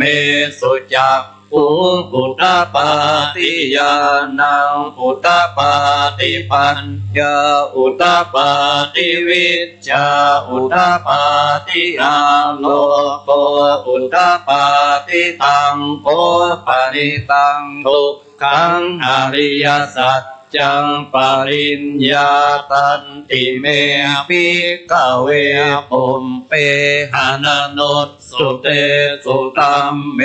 สุจักขุอุตตปาติญาณังอุตตปาติปัญญาอุตตปาติวิชชาอุตตปาติอาโลโกอุตตปาติอิตังทุกขสมุทัยโยอริยสัจจันติเมภิกขเวปุเปอนันโนสุเตสุตัมเมสุจักขุอุตตปาติญาณังอุตตปาติปัญญาอุตตปาติวิชชาอุตตปาติอาโลโกอุตตปาติตังโกปนิตังทุกขสมุทัยโยอริยสัจจังปะหาตัมปันติเมภิกขเวปุเปหานานุตสุเตสุตัมเมสุจักขุอุตตปาติญาณังอุตตปาติปัญญาอุตตปาติวิชชาอุตตปาติอาโลโกอุตตปาติตังโกปริตังทุกขสมุทัยโยอริยสัจจังปะเอนันติเมภิกขเวปุเปอนันโนสุเตสุตัมเมสุจักขุอุตตปาติญาณังอุตตปาติปัญญาอุตตปาติวิชชาอุตตปาติหาโลโกอุตตปาติตังทุกขานิโรธโตอริยสัจจันติเมภิกขเวปุเปอนันโนสุเตสุตัมเมสุจักขุอุตตปาติญาณังอุตตปาติปัญญาอุตตปาติวิชชาอุตตปาติอาโลโกอุตตปาติตังโกปนิตังทุกขานิโรธโตอริยสัจจังจัจจิกาตัมปันติเมภิกขเวปุเปหานันนุตสุเตสุตัมเมสุจักขุอุตตปาติญาณังอุตตปาติปัญญาอุตตปาติวิชชาอุตตปาติอาโลโกอุตตปาติตังโกปนิตังทุกขานิโรธโตอริยสัจจังจัจจิกตังติเมภิกขเวปุเปหานันโนสุเตสุตัมเมสุจักขุอุตตปาติญาณังอุตตปาติปัญญาอุตตปาติวิชชาอุตตปาติอาโลโกอุตตปาติอิตังทุกขานิโรธคามินีปฏิปตาอริยสัจจันติเมภิกขเวปุเปอนันโนสุเตสุตัมเมสุจักขุอุตตปาติญาณังอุตตปาติปัญญาอุตตปาติวิชชาอุตตปาติอาโลโกอุตตปาติตังโกปริตังทุกขานิโรธตกามินีปฏิปตาอริยสัจจังภาเวตัมปันติเมภิกขเวปุเปหานันโนสุเตสุตัมเมสุจักขุอุตตปาติญาณังอุตตปา ติปัญญาอุตปาติวิจาอุตปาติอาโลโกอุตปาติตังโตปฏิทังทุกขานิโรธกามินีปฏิปทาอริยสัจจังภาวิตันติเม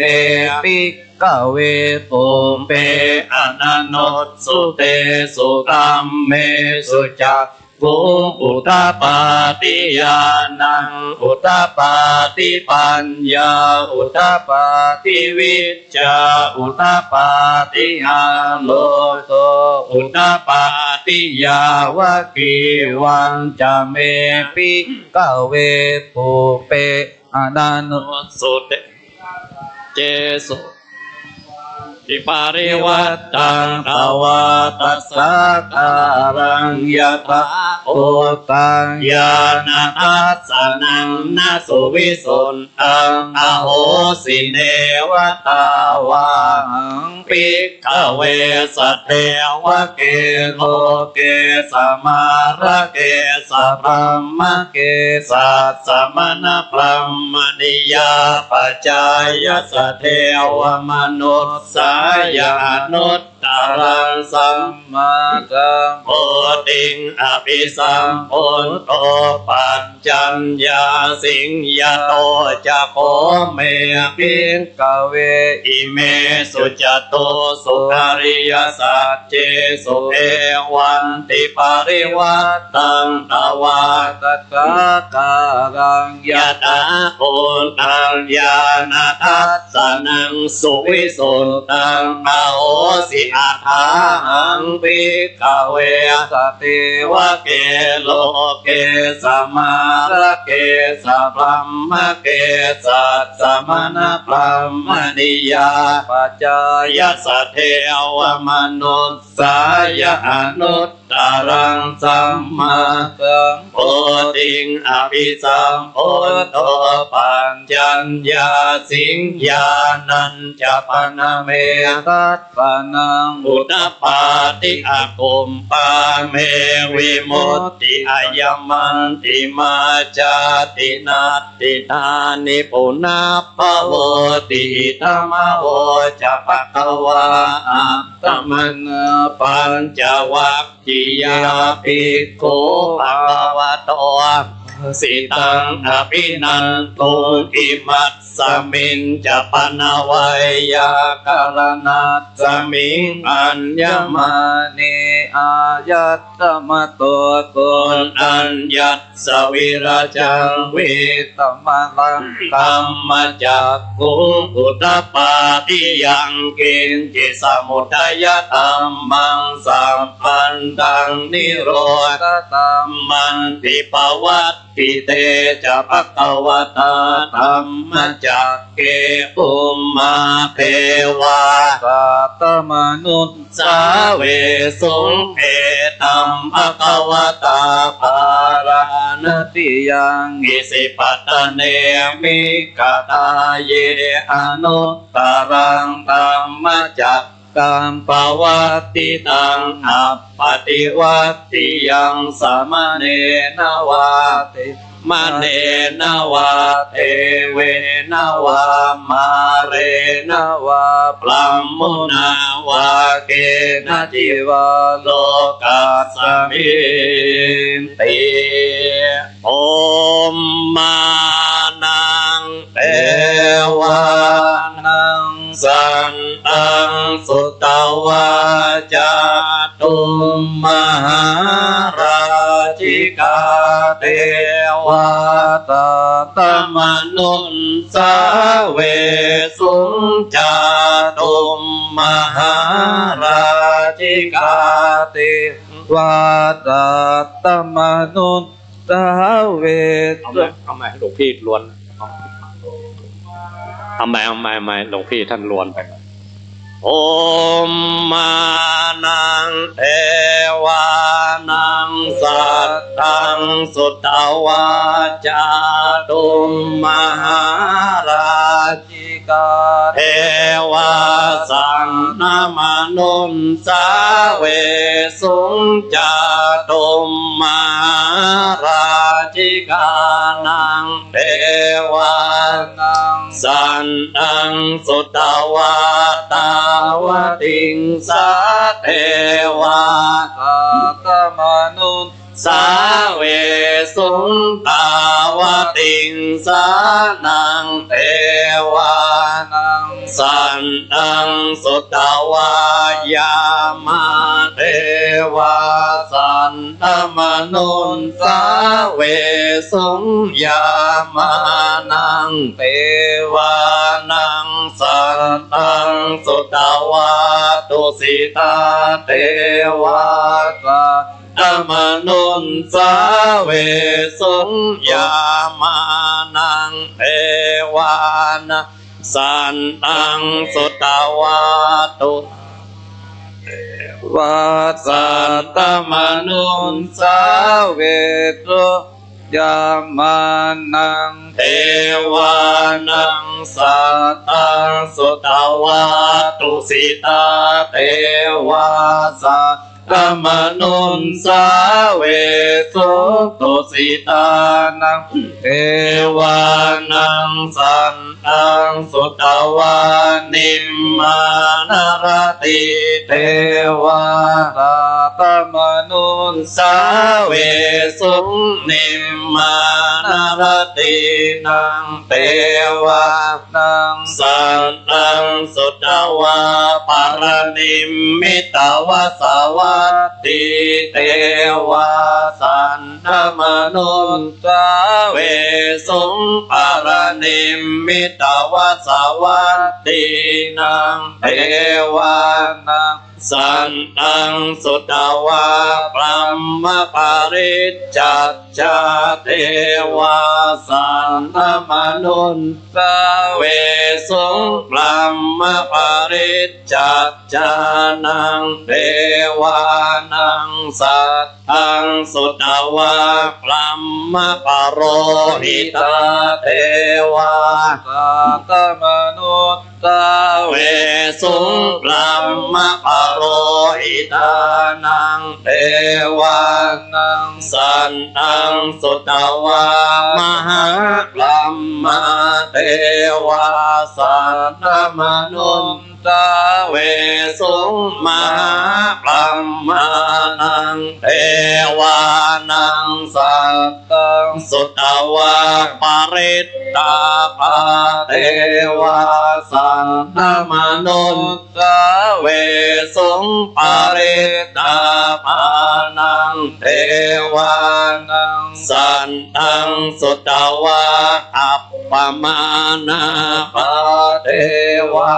สัตตมนุนสาเวสุงอัปปมานาภานังเทวานังสันตังสุตวาอาภัสสราเทวาสัตตมนุนสาเว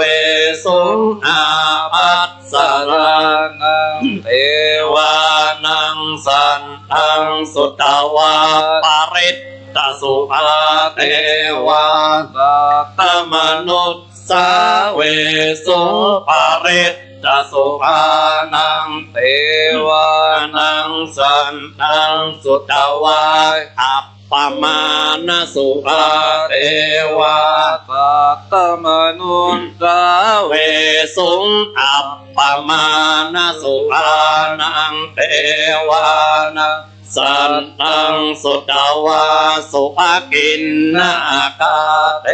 วาสันตมนุนสาเวสุงสุภกินนาคานังเทวานังสัตตังสุตวาเวหัปปลาเทวาสันตมนุนสาเวสุงเวหัปปลานังเทวานังสันตังสุตวาอวิหาเทวาสันตมนุนสาเวสุงอวิหานังเทวา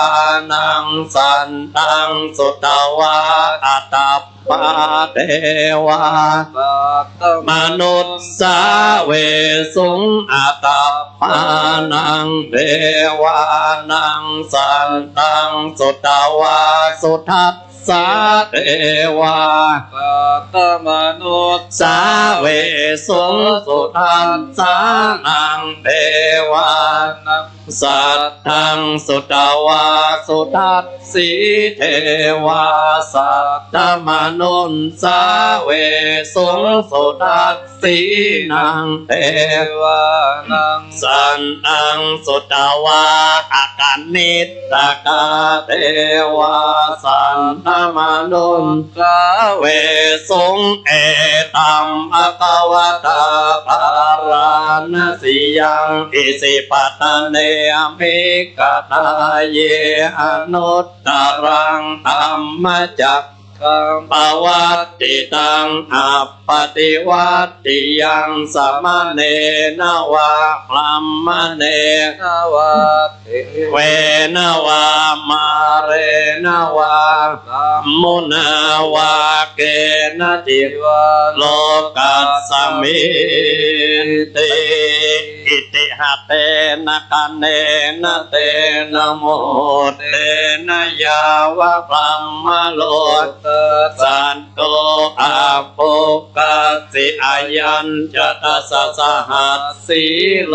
กธาตุสังกัมปิสัมปะกัมปิสัมปะเวติอัปปมาโนจะโอราโร มาตุโล เกปาตุระโอสิอติกัมเมวะเทวาเท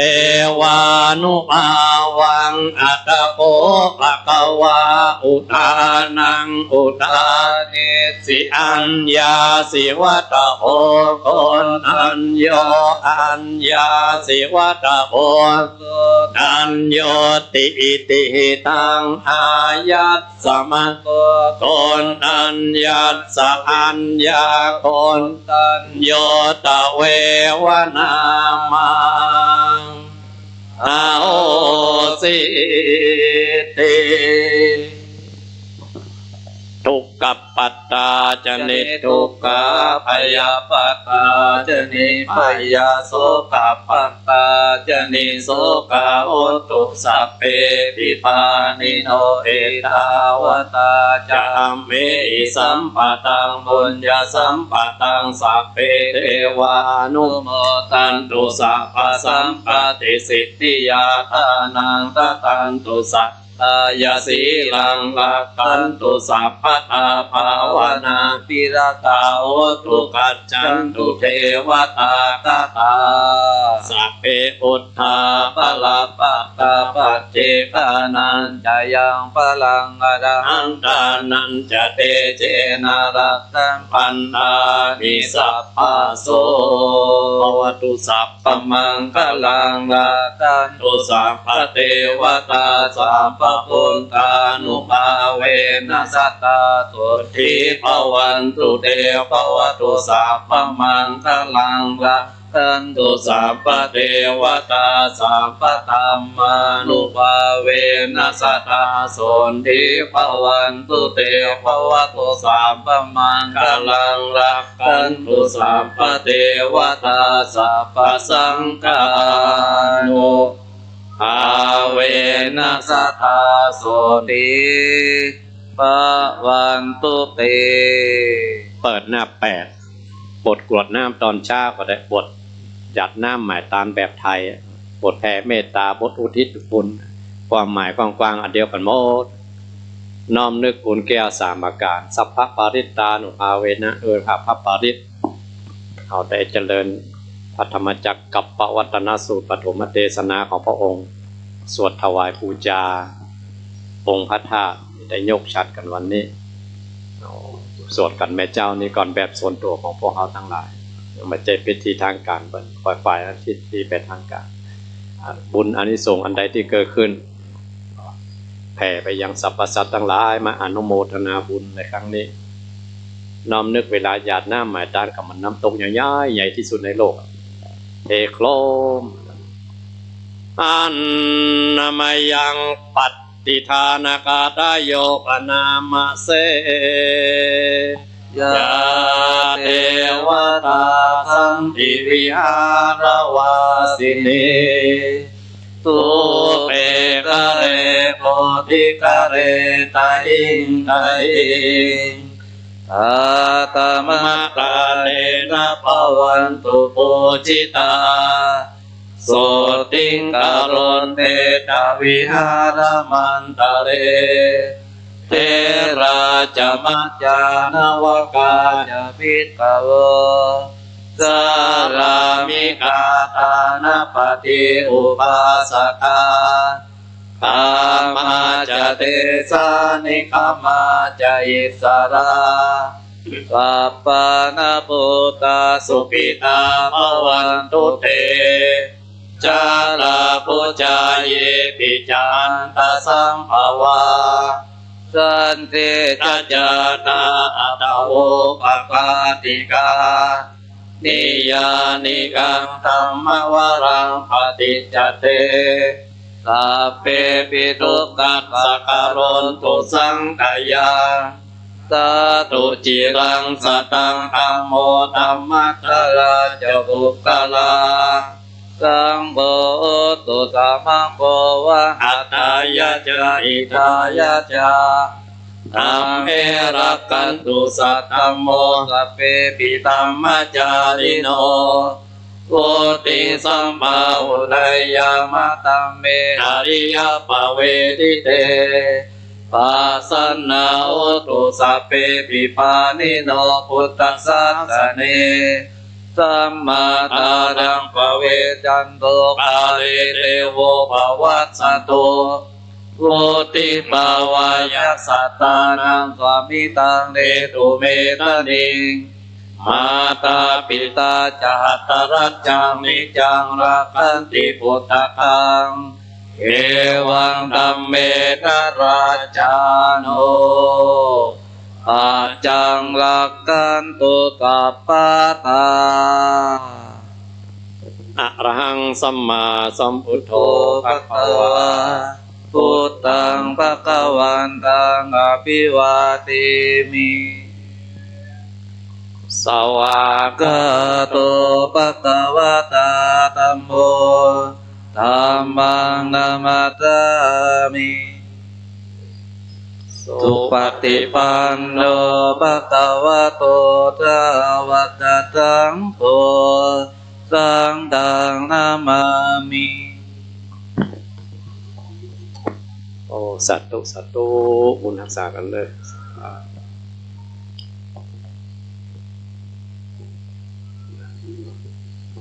เอาไม้ให้พี่นานกันนะ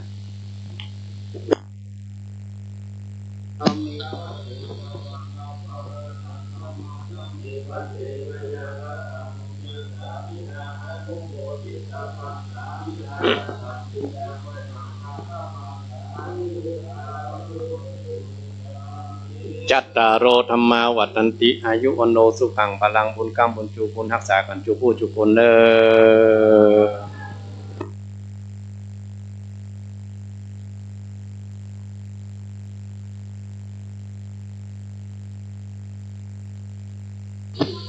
ศรัทธาเฮาตันทั้งหลายตะคืนกับเมื่อเจ้านี่เฮาตันทั้งหลายได้ร่วมกันสูตรโยโกห้องเป็นที่บัวละมวลกำเดียวจะขอแหงศรัทธาเฮาตันทั้งหลายเนาะเฮาจะช่วยกันเอาบายสีที่ผู้มีจิตศรัทธามาช่วยกันแปลงนี่ไปไว้ที่เจดีย์ที่พระธาตุบัดเดี๋ยวนี้ไปพอมาละมันโล่งโกะโล่งโกนบายสีนี่เขาเอาไปใส่เพื่อปุจจาพระธาตุแปลงมาละตั้งในนี่แต่ว่าเมื่อแรงได้ขออนุญาตท่านเจ้าวาดว่าขอเตกับเนอะขอเตกำพอไปทั้งใดก็ยังกาดเมืองใหม่เนาะมันอุกลงไปเตแปลงแทนไม่ประเดี๋ยวนี้งามละแต่กระเดียวเขาจะช่วยกันเอาบายสีนี่ไปไว้ที่พระธาตุศรัทธาเฮาที่หัวเข้าแข้งขาดีเนาะถ้าหัวเข้าแข้งขาบดีบัดตาจะเอาปืนไปก้นนะเมาะเอาปืนไปลุช่วยกันกำเนาะเอาไปคนอันเอาไปวางไว้ ที่หันว่าสมควรมาเลยเนอะมาเลย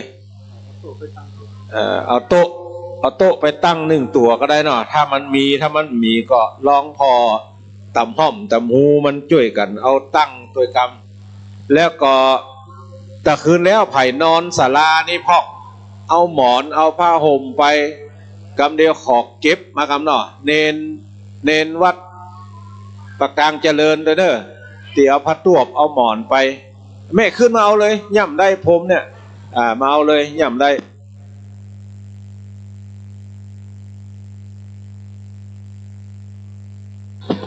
ประชาสัมพันธ์จากต่างวัดขอช่วยย้ายรถทุกกันที่จอดบนนี้เนอะรถช่างภาพรถตุน้อยรถตุหลวงรถตุกลางรถไผ่ก็ตามเนอะขอย้ายลงไปลุ่มกับหลายท่านเข้าใจว่าเพื่อเขาย้ายรถไปแล้วก็กระเดี๋ยวเขาย้ายได้ขึ้นมานะตั้งนี้มีรถรับส่งโอ้อีแม่จงดีเอาไปย่องเต็มที่เด้อจะย่องอย่างใดเอาอีแม่เขาว่าเลยเนอะงามอันใดสูงอันใดต่ำอันนี้ดอกบัวนี่ก็เอาไปท่องเอาดอกบัว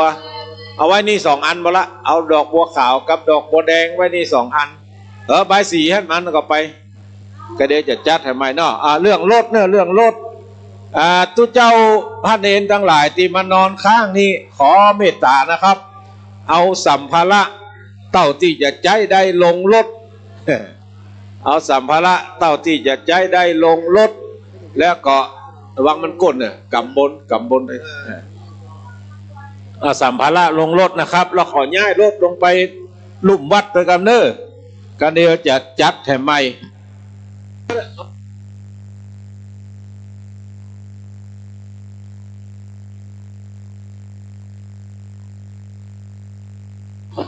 เอาเหลือ2 อัน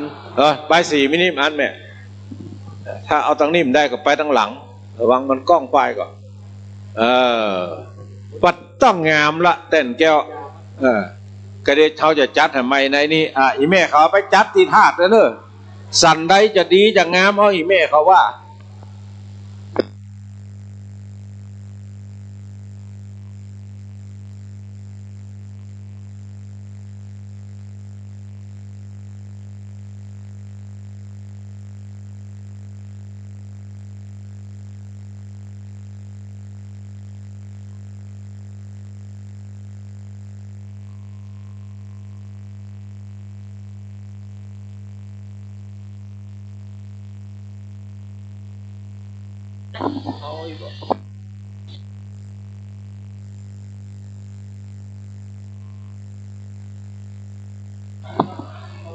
กับก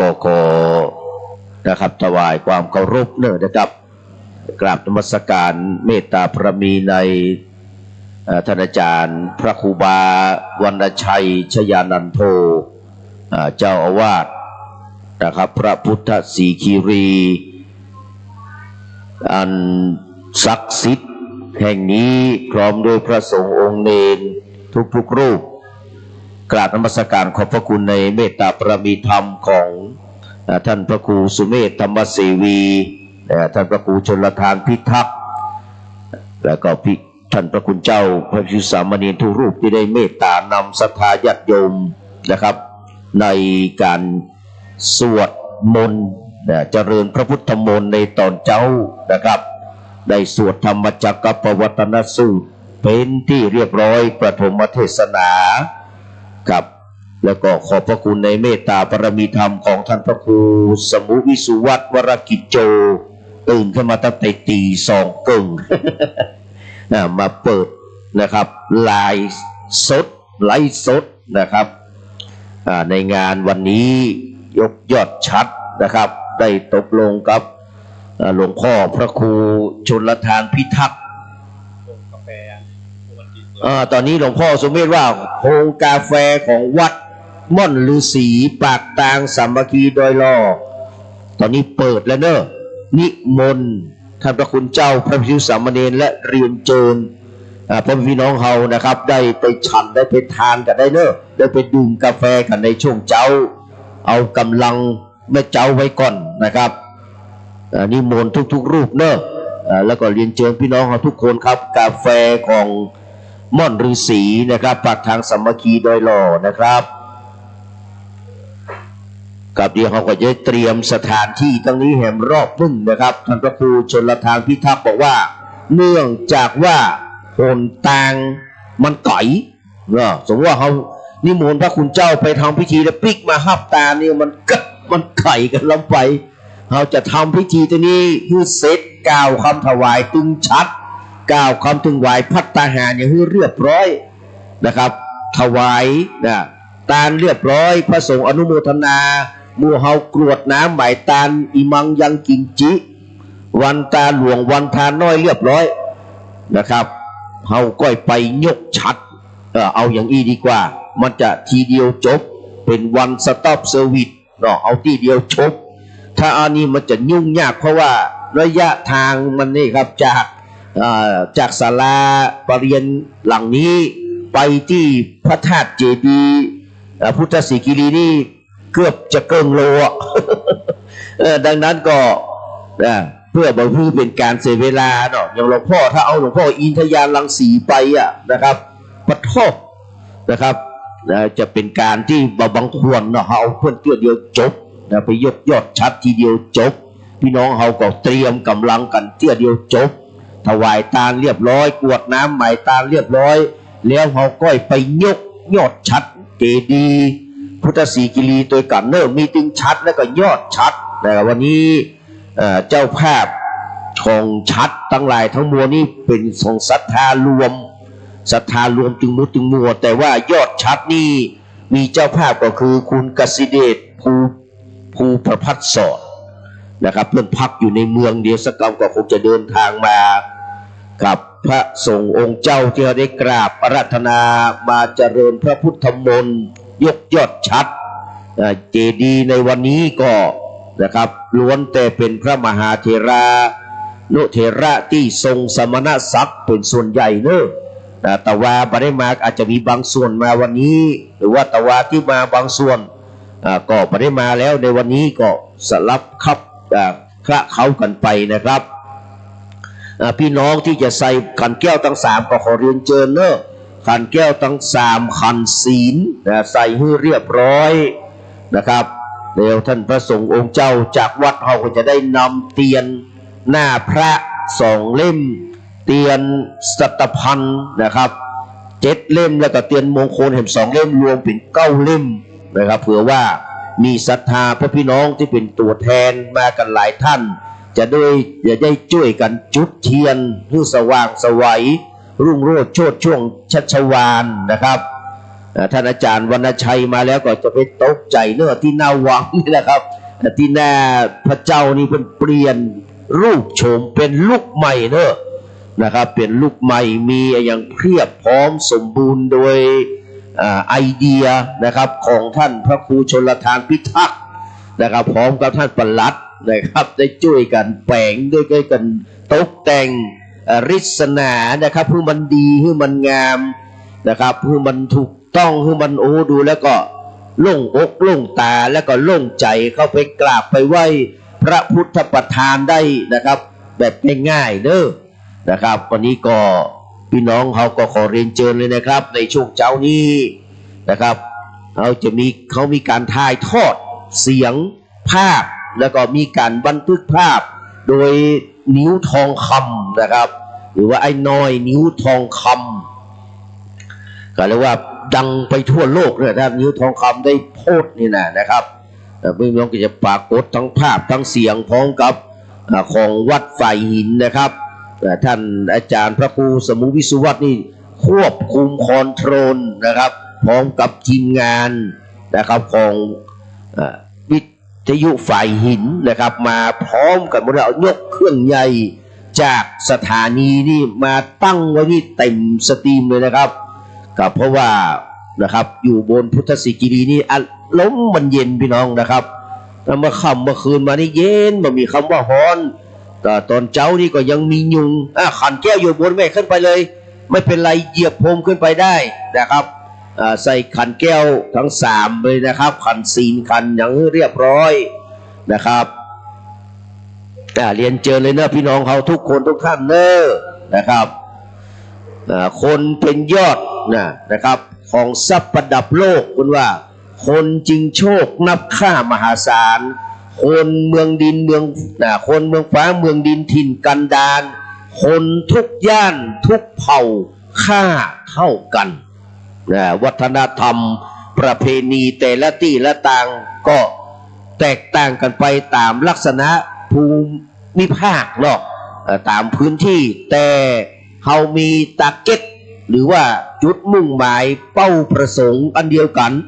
คือการเคารพนอบน้อมแด่พระรัตนตรัยเนาะทำบุญไว้ให้กับพระพุทธศาสนานะครับดังนั้นนะครับคนที่มาทำบุญก็ไม่ต้องไปกึศอย่างนักนะครับมาช่วยกันทำบุญได้บุญสุนทานกับมันกินมันตาในชาตินี้เนาะนะครับชาติหน้าก็จะได้สุขสบายนะครับมีความสุขใจสบายมีความสุขกายสบายใจนะครับมีสติปัญญารุ่งเรืองนะครับผ่องใสคิดสิ่งใดก็ได้สมดังความปรารถนากับก็มาปูจาเนื้อความละเมียดละไมของการทำบุญของพี่น้องเราล้านนาไทยบอกว่าจะอยู่หน้าจุดไหนครับก็มีความงดงามนะครับอยู่สม่ำเสมอนะครับเรามาอยู่ภายใต้ขุนเขาร่มไม้ใบตอกใบหญ้าทั้งหลายนี่เป็นคุณูปการพี่น้องเป็นที่ฟอกอากาศเป็นปอดคือเราอย่างดีเนอะแห่มาได้ในเมืองเนี่ยนะครับในเมืองก็มีก็ควันรถควันไฟอากาศร้อนๆที่ส่งมากระทบกับป้ายโฆษณาพ่องกามากระทบกับเขาเรียกว่าตัวนอนในวัดหรือว่าถนนคอนกรีตเนาะเอามาต้องกันยิ่งฮ้อนไปครับแต่มาที่วัดพระพุทธศรีคีรีแม่ขุดอยขุนแปะนี่แหละครับบ้านขุนแปะตำบลบ้านแปะนี่นะมันร่มเย็นเป็นสุขกับพ่อไปทางใดก็จุ่มอกเย็นใจเทวดาก็คุ้มครองเนอะรุกขเทวดาอากาศเทวปัปพตาเทวดาล้วนแต่มาปกปักรักษาให้หมู่เฮาได้อยู่ร่มเย็นเป็นสุขเดี๋ยวเขาจัดสถานที่เรียบร้อยเดี๋ยวพระสงฆ์องค์เนรตังวัดพุทธศรีคีรีก็เตรียมเตียนไว้ให้ครบนะครับเพื่อจะได้จุดวันนี้นะครับมีเจ้าภาพหลายนะครับหลายเจ้าภาพมาช่วยกันประคับประคองยังบัดสำเร็จเสร็จสิ้นเตื้อก็ถือว่าลุกหน้าคืบหน้าไปจัดนักนะครับสำหรับเจดีย์พุทธศรีคีรีที่หลวงพ่ออินทยานรังสีนะครับในสมัยครั้งนั้นเพื่อนได้มาวางศิลาฤกษ์มาประกอบพิธีวางศิลาฤกษ์นะครับวันนี้หลวงพ่อก็จะได้มาทำพิธียกยอดชัดโดยเช่นเดียวกันนะครับก็ขอเรียนเชิญบรรดาพ่อพี่น้องเนอะครับเดี๋ยวก็จะได้อ่านรายชื่อเจ้าภาพและก็รายชื่อพระสงฆ์องค์เจ้าที่เขาได้กราบอังคาดอาราธนามานะครับเจริญพระพุทธมนต์นะครับตอนเจ้าที่เขาบอกห่วงละเพราะว่าเขาได้เจริญพุทธมนต์ธรรมจักรกับปวัตนสูตรปฐมเทศนาไปเป็นที่เรียบร้อยถึง2 ครั้ง 2 คราโดยกันนะครับสบายไปละนะครับท่านพระคุณเจ้าเพื่อจะเจริญพุทธมนต์แบบไหนเขาก็ไม่ต้องกังวลละนะครับเขาจะทำพิธีในศาลาปเรียนศาลาบำเพ็ญบุญแห่งนี้คือเรียบร้อยก่อนเขาก็ขึ้นไปนะครับไปยดชัดแล้วก็ถวายพระทหารเพลแด่พระสงฆ์องค์ข้าเจ้าทีเดียวเลยนะครับมันแก่ง่ายพี่น้องศรัทธาก็ลวกกินเข้านะครับมันต้องปิกเข้ามาในศาลาละนะครับเอาตามเด็บนี้ง่ายๆเดียวถ้ามีหลายๆเขาจะได้ทำความเข้าใจกันครั้งหนึ่งนะครับถ้าสถานที่มันใกล้กันนี้นะเขาบอกว่านะครับสามารถออกไปประกอบพิธีแล้วก็มาฮับทายทรรมทีหลังนะครับแต่นี่มันห่างไกลกันพอสมควรพระผู้รักผู้ใหญ่บางรูปบางองค์นะครับเพิ่นก็เท่าชะเลเกชลารถที่อยู่ข้างบนทุกคันนะครับโดยเฉพาะบริเวณทางด้านหน้าที่เขาจะยกยอดฉัตรนี่นะ ขอความกรุณาเอารถของท่านไปจอดด้านล่างให้หมดทุกคันนะครับบอกว่าจะเป็นรถวัดรถวารถไปก็ตามแต่เนอะครับก็เอานำไปจอดทางด้านล่างนะครับด้านล่างเนอะด้านล่างมีที่จอดพอสมควรเสร็จการเสร็จงานเรียบร้อยแล้วก็ว่ากันแหมครั้งหนึ่งนะครับก็ต้องฟังเนอะบ่ต้องฟังไปไหนบางคนบอกโอ้ข้าจะไปที่ใส่ขันดอกอินทขินกับเพราะอาจารย์เจสีก็จะได้ไปถวายงานกับก็เรียกว่าเลื่อนนัดเพิ่นมาหลายวันละนะครับตั้งแต่วันที่4ที่5มาเป็นต้นมาละมาได้คิววันเนี้ยนะครับได้คิววันที่9วันสุดท้ายเนี่ยวันพุธก็เป็นวันออกแล้วนะเพื่อจะใส่บาตรญาติปกกันนักหนาป้าเนอะที่วัดเจดีย์หลวงนะครับเขาก็เอารถไปจอดด้านล่างเนอะครับเอารถไปจอดด้านล่างนะครับเพื่อเรียบร้อยทุกคันนะครับโดยเฉพาะในบริเวณที่เขาจะยกยอดชัดยอดเจดีย์ขึ้นไปอยู่ตังบนปลายยอดพระเจดีย์นะครับชัตตาธินะครับเขาเรียกว่าหิรัญญสุวรรณชัตตาติชัตตะนะครับชัตตายุคังยุคานิเนี่ยนะครับเป็นชัดกู้เงินกู้ทอง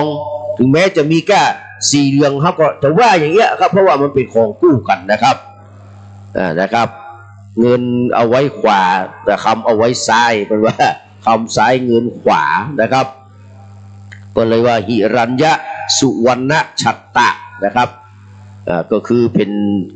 คำว่าชัดเงินชัดทองแล้วก็ยอดของเพื่อนตัวนะครับเอายอดของเพื่อนมาเป็นตัวแทนมาทำพิธีปลุกเสกเสกซ่อมย้อมยศเพื่อเรียบร้อยในวันนี้นะครับรถทุกคันเนอะอย่าลืมนะครับนำไปจอดด้านล่างเนอะนำไปจอดด้านล่างนะครับโดยเฉพาะในรัศมีที่เราจะทำพิธียกยอดชัดพี่น้องก็เพื่อจะมีได้สายสีนิ้วมือเขาช่วยกันจับเนอะนะครับช่วยกันจับจะได้ส่งสัญญาณบอกว่าผ้าแพร74มาหรือยังนะครับเพื่อจะให้พี่น้องศรัทธาได้บูชาได้เอาไปผูกกับเจดีย์ยอดชัดนะผูกชัดนะครับเราจะมีการเจิมตัวนะพิษทองโดยเจิมตัวแล้วก็ประพรมน้ำพระพุทธมนต์ตัวพระสงฆ์องค์เจ้าก็จะได้เจริญชัยมงคลคาถาหลายรอบหน่อยนะครับหลายรอบหน่อยแต่ว่าเราสวดอิติปิโสกัน180จบนะไม่ใช่108จบนะ180จบนะครับเอาตามกำลังของแต่ละวันละวันนะครับเป็น180จบก่อนตะวานี่นะครับสวดอิติปิโสนะครับ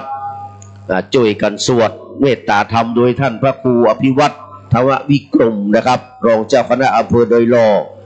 วัดปากทางเจริญวันนี้เพื่อก็จะขึ้นมาพร้อมกับศรัทธาญาติโยมนะครับเอารถขึ้นมาแหม2-3 กันเพื่อมารับสามเณรน้อยที่ได้นะครับพักอยู่ตรงบนนี้แล้วก็จะได้พลิกลงไปในวันนี้นะครับขอบพระคุณในเมตตาพระมีธรรมของท่านพระครูชลทานพิทักษ์เจ้าพิธีเนอะจากห้วยห้องไคเนาะนะครับดอยสะเก็ดนะครับขึ้นสีขาว นะครับท่านอาจารย์ก็จะไปกุฏิกุตังนะบอกว่าเมืองฝางบอกว่าเวียงป่าเป้าครับไปทุกที่นะครับถ้ามีการมีงานเนาะนะครับวันนี้ได้ยินว่าครูบาดอยเนาะครูบาดอยจะมาถุยนะวันนี้นะจะมาตั้งโรงทานนะครับครูบาดอยจะได้ปาศรัทธาญาติโยมแต่ศรัทธาญาติโยมส่วนหนึ่งมาก่อนละนะครับเรียนเชิญบรรดาพี่น้องเนอะได้ไปนะครับทานกาแฟดื่มกาแฟกันที่ซุ้มวัดโรงทานนะครับของวัดม่อนฤาษีปากทางสามัคคีดอยลอเนอะเมตตาบารมีของท่านพระครูสุเมธธรรมเสวีนะครับได้มาเอาตั้งไว้บริการท่านพระสงฆ์องค์เจ้าตลอดถึงพี่น้องศรัทธาญาติโยมสาธุชนทั้งหลายนะครับที่ได้มาร่วมทำบุญสุนทานในวันนี้นะครับเดี๋ยวจะได้อ่านรายนามของพระสงฆ์องค์เจ้าก่อนเนอะ ที่จะได้มาเจริญพระพุทธมนต์ในวันอาทิตย์เป็นวันดีวันที่9เนาะวันที่9แล้วก็9เหนือเดือน9เหนือขึ้นกี่ค่ำแล้วเนี่ย13ค่ำเนาะขึ้น3ค่ำนับจุลศักราชได้1,386 ตั๋วแล้วนะ1,386 ตั๋ววันนี้นะครับตามรายนามนี่ก็มีพระเดชพระคุณหลวงพ่อท่านเจ้าคุณพระเทพสิงหวราจารย์ซึ่งเป็นครูบาอาจารย์ของท่านพระครูชลทานพิทักษ์นี่แหละนะครับเพราะว่าเพื่อนเป็นคนม่วงตน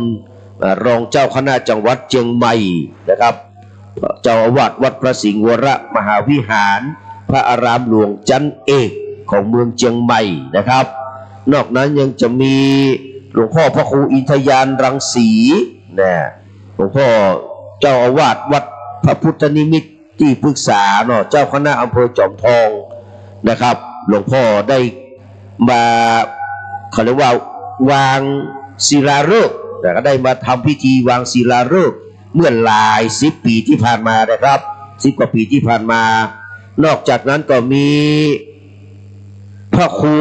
สุจิตานุรักษ์ดร.แก้วทันตจิตโตหรือว่าครูบายี่แก้วเพิ่นได้ส่งตัวแทนมาได้เลยเนาะนะครับครูบานะครับสุจิตานุรักษ์ดร.นะครับเล่นก็มีเพิ่นเป็นเจ้าคณะอำเภอฝางนะครับได้ส่งลูกศิษย์ลูกหามาเรียบร้อยแล้วท่านพระครูวิชธรรมธาดาครับวิชธรรมธาดาทุ่งม่านบ้านห้งละปูนเนอร์พระครูโสพลปริยัตินะครับ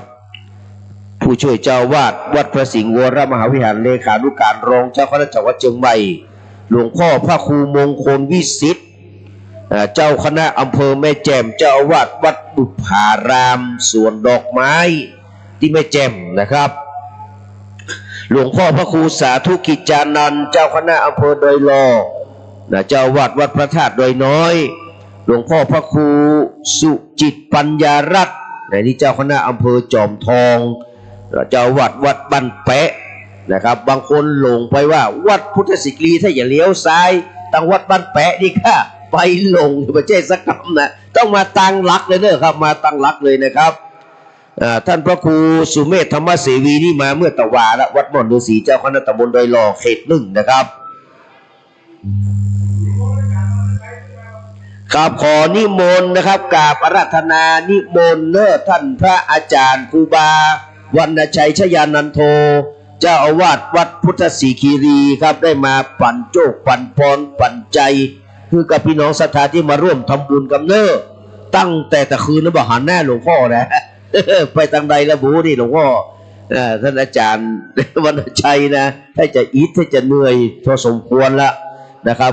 นิมนต์มาปั่นปอนกันหลวงพ่อเนอะนิมนต์มาปั่นปอนกรรมครับหลวงพ่อพระครูหลวงพ่อพระ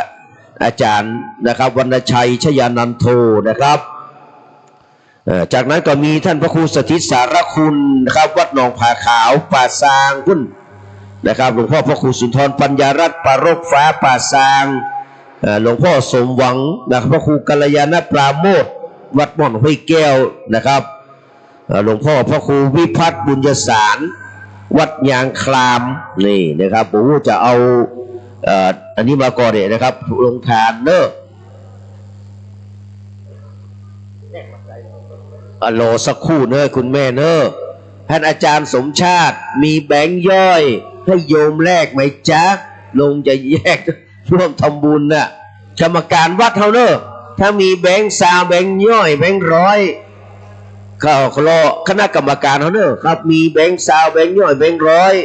แบงค์50นะครับเอามาเพศตัวเนอะนะครับเพื่อที่จะได้ฮือศรัทธาญาติโยมเพื่อได้แลกทำบุญกันนะครับเพื่อได้แลกทำบุญกันเนอะแล้วก็มีหลวงพ่อนะครับพระครูสังวรศิลาภิรัตน์นะครับอันนี้วัดสายมูลสันปะตองนะครับหลวงพ่อพระครูบาอ่อนแก้วหรือว่าครูบาเก๋เนอะเจ้าอาวาสวัดพระบาทห้วยต้มวัดพุทธบาทห้วยต้มอำเภอลีพุ่นนะครับ ลูกศิษย์ครูบาวงร่วมสำนักกับท่านอาจารย์วรรณชัยนะครับจากนั้นก็จะมีท่านอาจารย์พระมหายานพงศ์วัดแม่ปอกในเนาะลีบุญนะครับแล้วก็มีหลวงพ่อนะครับพระครูสมุวิสุวัตวรกิจโจนี่ไม่ต้องห่วงมานอนตะวาแล้วนะครับมาควบคุมดูแลความเรียบร้อยเรื่องการถ่ายทอดนะครับตึงภาพตึงเสียงของวิทยุฝ่ายหินนะครับหลวงพ่อพระครูอภิวัฒนวิกรมนะครับรองเจ้าคณะอำเภอดอยหล่อวัดปากทางเจริญพระรัตภพนรินทร์โทวัดป่าอัมพวันดอยหล่อนะครับพระครูสถาพรพัฒนรังสีวัดใหม่พัฒนาพันพระครูสุตกัลยาณกิจนะครับวัดดงหลวงเวียงหนองล่องละปูนนะครับท่านพระครูอุดมโพธิคุณวัดโรงวัวจอมทองนะครับครูบาปฏิภาณธรรมทีนี้มาแน่ใจว่าจะมาก็มีชื่ออยู่นะ มาเนาะครูบาดอยครับพระครูปฏิภาณธรรมทินเวียงนะครับวปปเวียงปับเป้านะครับท่านพระครูวิมลนะครับพระครูไพโรธพัฒนาโกศลอันนี้จากแป้นะครับมาแน่ใจจะมาก็ท่านพระครูวิมลจันทรังสีวัดขแมศเนาะ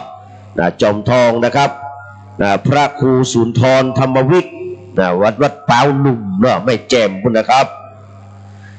แล้วก็มีพระมหาวิษณุจารุธรรมโมออกเดินทางมาแล้วนะครับจากวัดเจ็ดลินท่านพระครูสันติเจติยากรวัดลังลักพิกเขลก้าหลวงพ่อเขาอะจากวัดเกตการามนะครับวัดเกตการามหลวงพ่อพระครูสันติเจติยากร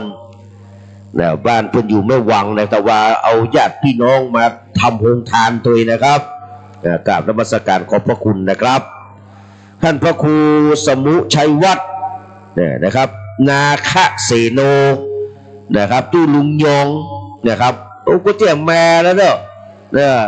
วันนี้มันมีเสนอแน่เลยเขาลุงยองหายไปไหนคนเล่าหวนกันมาเบ้อเบอเนี่ยตู้ลุงยองมาหันแน่เนี่ยชัยวัฒน์นาคเสโนหรือว่ายอดสนั่น 3K แบตเตอรี่นะครับท่านพระครูสมุชัยวัฒน์นะครับนาคเสโนให้ยายสะดุ้งเพื่อเนาะนะครับแล้วอาจารย์มหาสมชาติชาตาปัญโยอันนี้มา 4-5 วันแล้วนะครับติวมาแล้วเพิ่นธรรมญาตามานะครับอาจารย์มหาสมชาติชาตาปัญโยวันพฤสถิตแต่ว่าลูกพี่มาละครับลูกพี่ท่านมหานพดลมาละนะครับเจ้าคณะอำเภอวังเหนือเนาะท่านพระสมุธนอัตเนาะในอันนี้นักเทศกำเมืองนักเทศพื้นเมืองมหาจารย์นะครับวัดสันมณะเมืองละปูนนะครับพระอาจารย์จันแก้ววัดสลาเมืองน้อยปุ่นปลายพุ่นนะครับแต่ว่าเพิ่นมาตาลก่อนละนะครับมาตาลแล้ววันนี้จะมาเป็นส่งนะครับหลวงพ่อพระครูจันทวาปีอันนี้วัดห้วยทรายนะครับพระอาจารย์ชีวราเนาะรักขิตาสีโลนะครับรอยต่อลิเถิดนี่กะเนาะจอมคีรีนะครับอำเภอลีนะครับครูบาป่านิกรชัยเสโนวัดปางประทีปลีนะครับพระอาจารย์มหาประสิทธิ์ธรรมาภินันโทนี่เพิ่นติดอบรมวิปัสสนาเนอะที่วัดพระธาตุสีจอมทองมาแน่ใจว่าได้มาก่อนะครับกับท่านพระครูวิสิทธิ์พัฒนาสารห้วยบงนะครับอันนี้กัลยาณิวัฒนาพนเนอร์หลวงพ่อพระครูจันทรกิจจารักษ์นะครับอันนี้วัดจันทร์กัลยาณิวัฒนาโอ้นักเลยครับพระครูกัลยาณกิจรังสรรค์แม่แดดน้อยเนี่ยแต่ว่าเพิ่งก็มาตาลแล้ววันนี้จะมาเป็นสงฆ์นะครับอันนี้คือรายชื่อพระสงฆ์ข้าเจ้า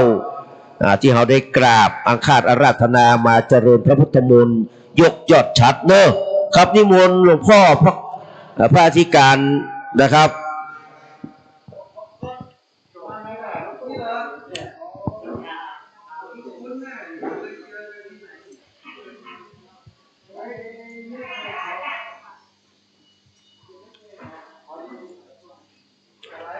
นิมนต์หลวงพ่อเจ้าวาดเนอะนะครับ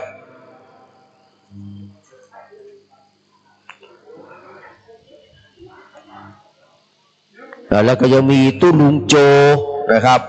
วัดใหม่วัดใหม่พุ่นนะครับดอยหล่อนะครับพระครูปิยะกิจปรีชาวัดฝาลังนะครับครูบาอินเนาะท่านอาจารย์อเนชาวรปัญโยอ่างสลุงเมลมาศนะครับรู้สึกจะมาเลยนะอาจารย์เนชานะครับผู้พี่เว้นนะครับแล้วก็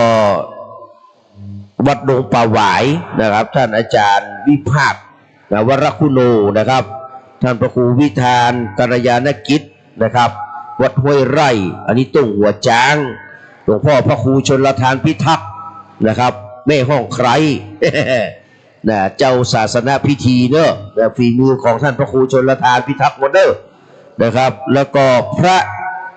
จักริดจักริดอันนี้จากสำนักสงฆ์รัตนัยอำเภอเมืองเชียงใหม่นะครับอาจารย์จักริดนะครับหรือว่าทุพี่แจ็คนะครับท่านพระครูปริยัติรัตนโชติวัดร่องกูเวียงป่าเป้านะครับแล้วก็ท่านพระครูปลัดณัฐพงศ์วัดดอนจันทร์วปปนะครับท่านพระครูปลัดจำปีอย่างเนี้ย นะครับวัดสันกูทองเนาะประจำนันครูบา10,000ใช่ไหมครูบา40,000อยู่เนาะครูบา40,000เนี่ยวัดสันกูทองนะครับแล้วก็ครูบาสมานเนาะครูบาสมานวัดป่าแงะนะครับวัดเพียงป่าเป้าอาจารย์นะครับสุภชัยวัดห้วยแห่แม่ลาน้อยแม่ห้องสอนนะครับแล้วก็หลวงพ่อปุ่นนะครับท่านเจ้าคุณพุ่นเนาะพระภาวนานะครับวชิรประการพุ่น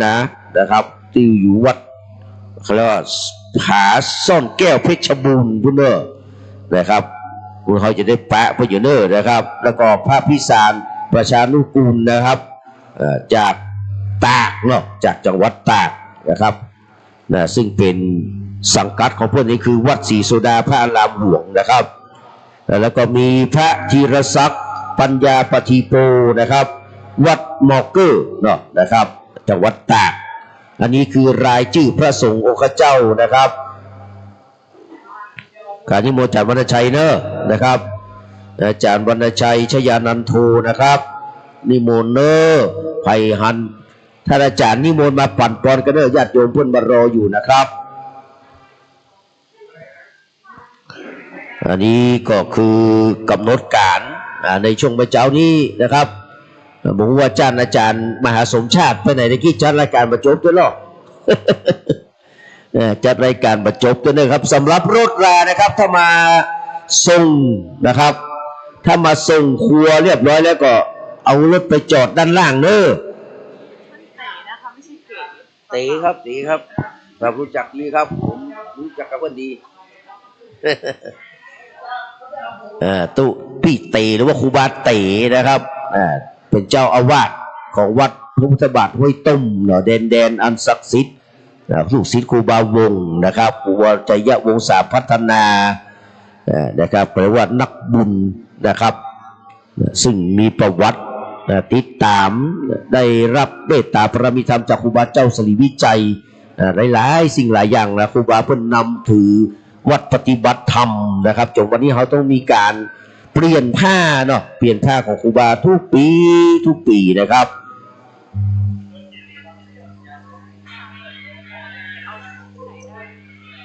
โอ้ดีเด้อพระเอกมีทูบไหนบ้างทูบให้โยมเขาหน่อยทูบเอาอย่าหาทูบให้โยมเขาหน่อยอันนี้มนต์เนอร์ครับพระอาจารย์วรรณชัยนะครับ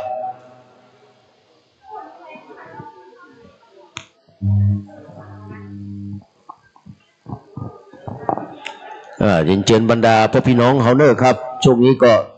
กินกาแฟกันก่อนเนอร์พระเจ้านี่มีข้าวต้มหรอมีไหนฮะข้าวต้มมีไหนมีมาลายเจดีย์คุณมีของละจากนี้ไปนิมนต์ท่านอาจารย์มหาสมชาติได้อนุโมทนาสาธุการกับศรัทธาญาติโยมที่มาร่วมทำบุญเนอร์นิมนต์นั่งนี้ เจริญสุขเจริญธรรมศรัทธาญาติโยมเฒ่าแก่อีพ่ออีแม่ทั้งหลายเน้อที่มาที่นี่ตัวอยู่ตั้งบ้านตั้งจองตัวเนาะก็สลับสับเปลี่ยนกับพอหลวงงานเปิ่นจะได้ไปจิบกาแฟกาแฟสดมาแล้วปนานกาแฟสดมาปนานนั่งดีๆกล้องบ่ได้จับภาพพุ่นเอาหนังกระทบไหลปนานชื่อเสียงโด่งดังของเชียงใหม่งามแล้วกันเดี๋ยวจะงับปากกับสาธุสาธุนิ้วทองคำนะฝีมือระดับโลกเด้อสถาเพราะว่าชื่อเสียงของเปิ้นไปไกลบ่เดียวถ่ายรูปเปิ้นลงถึงวันนะถ่ายรูปไปทำกิจกรรมที่ไหนเปิ้นก็ได้บัจจัยถ่ายรูปมาได้สถาเปิ้นก็เอาลงสื่อโซเชียลต่างๆเป็น Facebook ก็มีเป็นตึงภาพนิ่งภาพเคลื่อนไหวนะอันนี้ก็เป็นการประชาสัมพันธ์งานของพระศาสนาอีกรูปแบบหนึ่งนะบางคนก็กุ้มกับไปถ่ายรูปนะถ่ายรูปบ่ได้แล้วก็บ่ได้มีพื้นที่สื่อของตัวเองนิ้วทองคำนี่มีพื้นที่สื่อไลฟ์สดที่ไหนมีคนติดตามอาตมาก็ติดตามได้หันงานเปิ่นถึงวันบางวัน 2-3 งานเนาะไปรับใจครูบาอาจารย์พวกทางภาคเหนือของเฮาเชียงรายเชียงใหม่ลำปูนลำปางกินเรียบนิ้วทองคำชื่อเสียงโด่งดังมาแล้วเนอะฝ่ายจะให้เปิ้นถ่ายรูปพิเศษก็บอกเปิ้นเนอะสถาตอนที่เปิ้นยังบ่เข้าพิธีกำเตือนนะพี่น้องอีแม่เคยได้ภาพงามๆสักภาพหนึ่งเนอะติดต่อเปิ้นภาพที่โปรไฟล์ของอาตมาก็นิ้วทองคำคนนี้แหละเนาะที่ได้บันทึกภาพได้ถ่ายรูปไว้ให้กับอาตมาศรัทธาญาติโยมอีพ่ออีแม่ตั้งหลายที่เดินทางมาเนอะไผมีปัญหาเรื่องเส้นทางอีแม่งงบัดเดี๋ยวนี้จะถูกก็บ่ถูกอีกเนาะก็โทรถามท่านอาจารย์วรรณชัยชยานันโทหรือว่าอาตมาภาพก็ได้เนาะศรัทธาเบอร์โทรสำหรับคนที่วันนี้อีแม่ได้ยินเปิ้นเปิ้นจะอยากจะหอมเป็นเจ้าภาพยอดชัดกับเปิ้นแต่ท่านอาจารย์เนี่ยยังได้ดีอีแม่อยากเป็นเจ้าภาพโดยเปิ้นยอดชัดก็ดีสังฆทานก็ดีเนาะหรือว่าจะเป็นเจ้าภาพอันเก้าอี้แล้วก็ตลับปัดมีคนถามอาตมาว่ากุ้มแล้วยังอีนะถ้าถามกุ้มนี่ก็บอกกุ้มแต่เนอะศรัทธาญาติโยมท่านศรัทธาญาติโยมตอนนี้ก็ยังขาดอยู่หลายแต่เขาก็บอกว่าขาดเท่าใดเนาะเป็นการรบกวนศรัทธาญาติโยมเอาตามจิตเจตนาของศรัทธาญาติโยมท่านสาธุชนทั้งหลายก็แล้วกันเนาะว่ามีจิตเจตนาอยากจะร่วมบุญร่วมกุศลกับครูบาอาจารย์ต่อได้ก็ตามอัธยาศัยเนอะศรัทธาจะให้หอมมาต่อได้ก็ได้หรือว่าศรัทธาญาติโยมอีแม่กำลังทราบขอหอมด้วยเปิ้นได้ก่อท่านอาจารย์หอมให้อีแม่จิมวันนี้บัตาเนอะวันนี้กระเป๋าแป๊บนะศรัทธาบ่ฮับปากไผ่ละแต่ว่าถ้าศรัทธาญาติโยมใครจะมากราบมาสาครูบาอาจารย์เนอะครูบาเจ้าวรรณชัยชยานันโทได้เดินทางมาจากกรุงเทพถึงแล้ว ใครเขามาถามหาว่าครูบาไปไหนเขาว่าไปกรุงเทพปุ่นอีกกันเนาะขี้ข้านปากนักถ้าไปกรุงเทพมันไกลหน่อยท่านอาจารย์อีแม่เหยแต่ว่านี่ขึ้นบนป่ายยอดกันพระธาตุบนน่ะเขาขึ้นไปสันเหี่ยโจ้ตึงกลางบ่ขึ้นใช่ไหมท่านอาจารย์เตียวขึ้นเตียวลงนะตีพระธาตุเจดีย์ทำเพื่ออิฐเพื่ออ่อน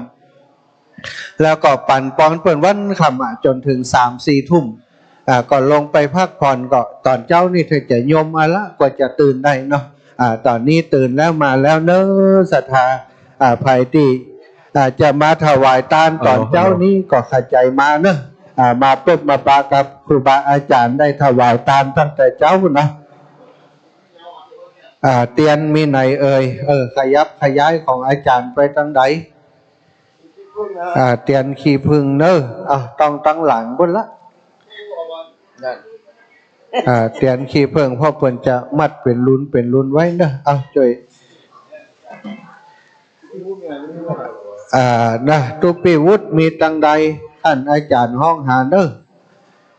ตุปีวุฒินะช่วยมาพอเตียนงานที่จากจุดติสัตพันธ์จิมเนอะ สัตพันธ์ยังบ่ได้เอาเตียนใส่กำเตือนเนาะ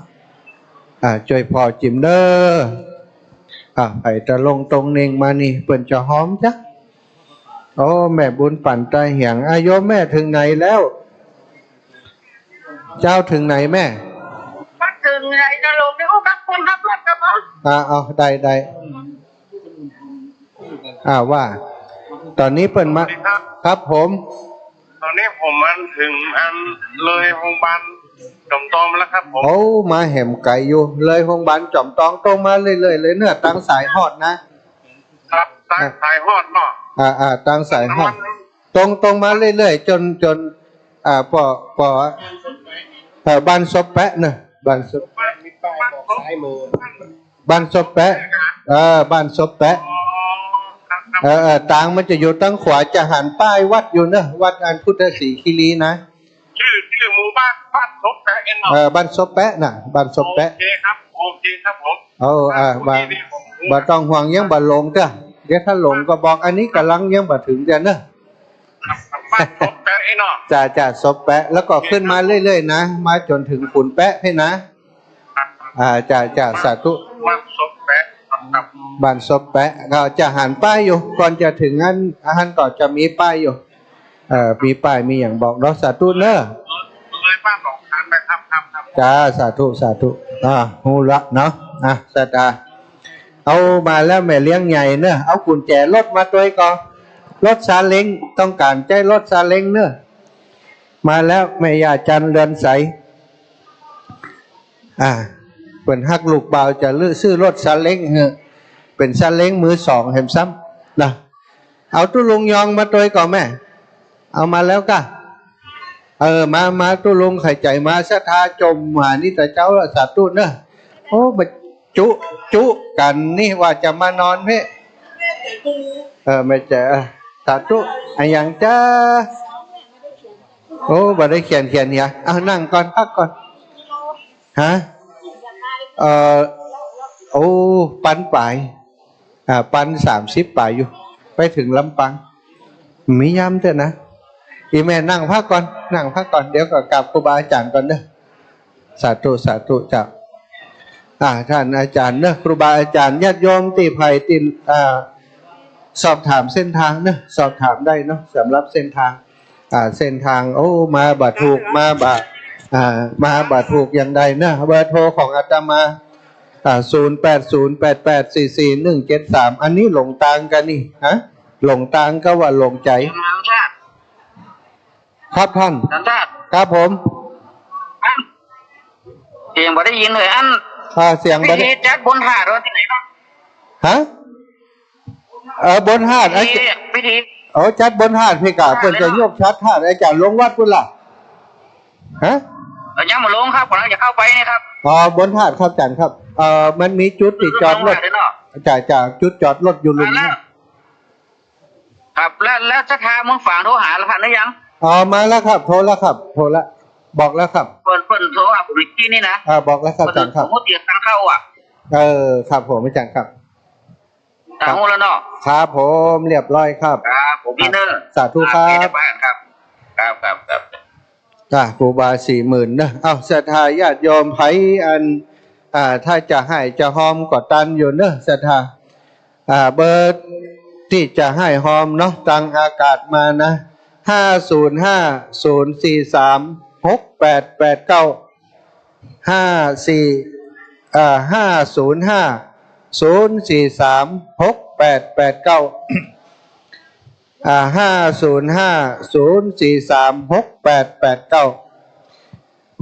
ี๋ยวจะ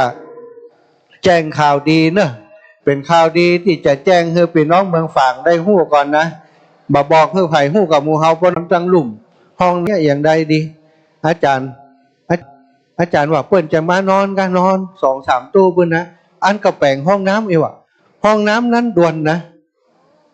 ไปแปะวัสดุมา200,000ปลายเดี๋ยวอู้กันแล้วจะเอาห้องละ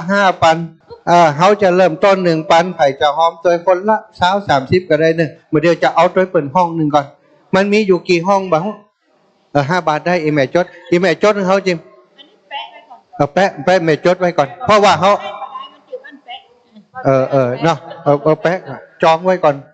เขาจะเอาห้องหนึ่งใครจะห้อมตัวก็ห้อมหรือว่าจะห้อมคนแม่จะแม่จดไว้เขาเลยเดี๋ยวจะประกาศเดี๋ยวนี้นะเดี๋ยวจะบอกให้เปิดสาธุครับ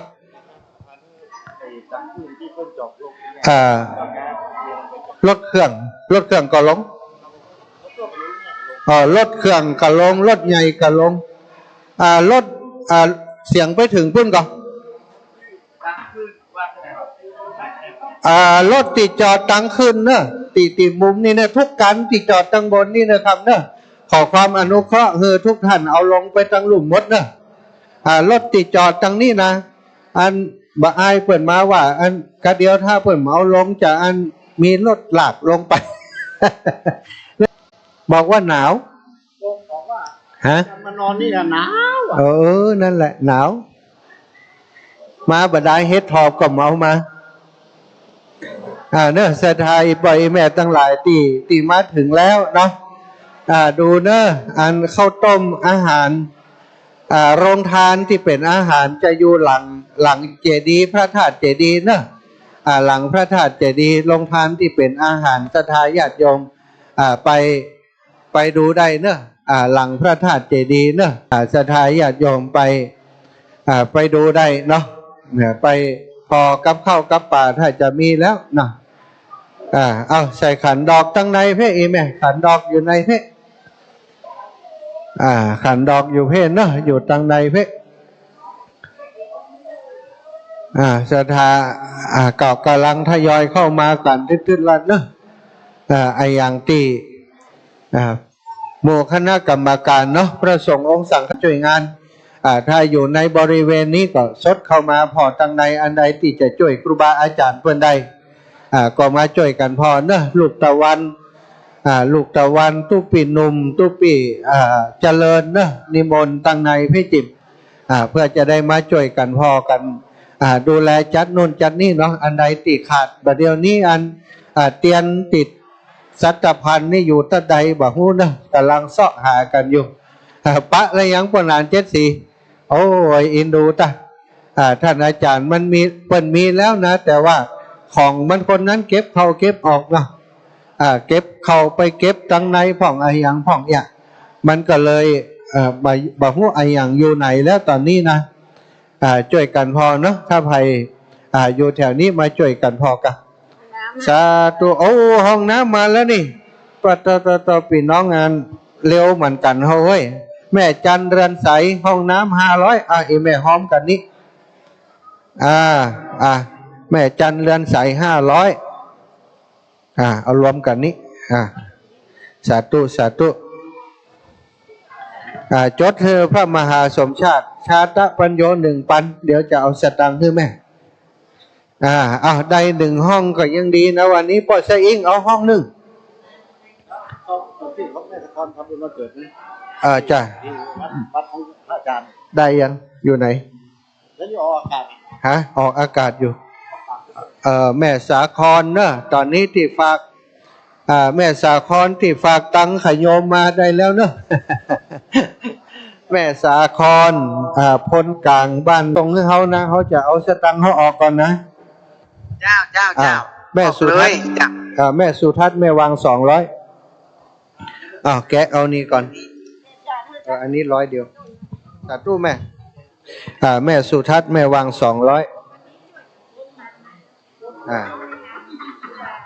แกะเอาในนี้หอมเพราะอันนี้เปิดหอมมาละสาธุเนอะศรัทธาญาติโยมเนาะขอบคุณเนอะอนุโมทนาจันเรือนใสร่วมบุญมา500 บาทห้องน้ำเนาะห้องน้ำนี่บุญด่วนบุญทันใจนะโอ้อีแม่500กันบาทเท่า200อันนี้ของแม่สุทัศน์แม่วางที่เปิดโทรมาประเดี๋ยวนี้มาเป็นอย่างนี้แม่โอน10,000กับปะโอนไปเฮือเอาบ่ต้องนัก10,000กับปะแล้ว แม่สุทัศน์นามสกุลอย่างนี้แม่วังแม่สุวรรณาสุริยรังสีเจริญพรแม่สุวรรณา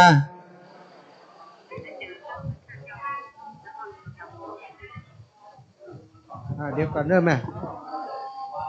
ไผ่พ่อง นายประชิดนางลิศนุชกับไออาจารย์ไออย่างปานมา200ก็นางนีกับปานี200เจ้นายประสานกับครูมนเทียน200แล้วครอบครัว200อันนี้คือหอมห้องน้ำกะคือพระเจ้าจะหอมห้องพระธาตุเนาะพุทธศรีคีรีเนาะเจ้าเขาฟังเขาก็จะขอรวมตัวเนี่ยอีแม่ตีว่าตะกี้อีแม่โอนข้อของอาจารย์วรรณชัยอีแม่จดกำบ่จดอันเลขที่บัญชีกำบ่แม่มาจ้างโอนโอเคอันก็เอาเบอร์เดิมอันเขาจะหอมคือเอาทั้งหมดเป็นกี่ร้อย300กะ600จ้ะ600เนาะขอท่านอาจารย์เอาก่อนแล้วก่อนจะคือครูมนเทียนคุณคืออาจารย์นี่เจ้าโอเคเนาะอนุโมทนาบุญด้วยเปิ้นเนาะเจ้าอนุโมทนาบุญสะพานบุญอีแม่ตัวสาธุเจ้าศรัทธาตุลุงมาแล้วยังฮะตุลุงท่านอาจารย์ชัยวัฒนาคเสโนถ้าตุลุงมากับนิมนต์นะครับตุลุงจะได้พบปะกับศรัทธาญาติโยมตอนเจ้านี้เลยเพราะว่าที่เปิ่นฟังอยู่ทางบ้านก็รอฟังเสียงครูบาอาจารย์เปิ่นมาแล้วยังอีกนะครับก็จะได้ฟังเสียงครูบาอาจารย์ที่เปิ่นเดินทางมาถึงแล้วมีไผ่พ่องเปิ่นมาแล้วอย่างใดนะตอนนี้ที่มาถึงแล้วท่านพระอาจารย์พระครูสมุวิสุวัฒน์วรกิจโจผอ.สถานีวิทยุเพื่อการศึกษาศาสนาวัฒนธรรมวัดฝ่ายหินสถานมาอำนวยการถ่ายทอดตั้งแต่ว่าตอนบ่ายแล้วนะตอนนี้ก็อำนวยการดูแลอยู่ที่กองถ่ายทอดสดของวัดฝ่ายหินก็มีศรัทธาญาติโยมทยอยกันมาครูบาอาจารย์ก็ทยอยกันมาเรื่อยๆแล้วเนาะอากาศตั้งบนดอยเพื่อเย็นสบายเนอะทางเดินลักตำโยนนันวัดสันเหนืองท่านอาจารย์เป็นติดศาสนกิจได้มาโดยฝากหอมมา200 บาทประกอบว่าจัดส่วนกลางอุทิศบุญกุศลให้โยมแม่อุ้ยบางปั่นโยนนันโดยโยมแม่เพิ่นบาถึง100 วันเตื้อแล้วก็โชเฟอร์ตั้งหนองพระขาวก็มาแล้วเด็กตั้งพี่ไออบตเฮารถสะอิ่งก็มาแล้วก็ขอขอบคุณนะครูบาอาจารย์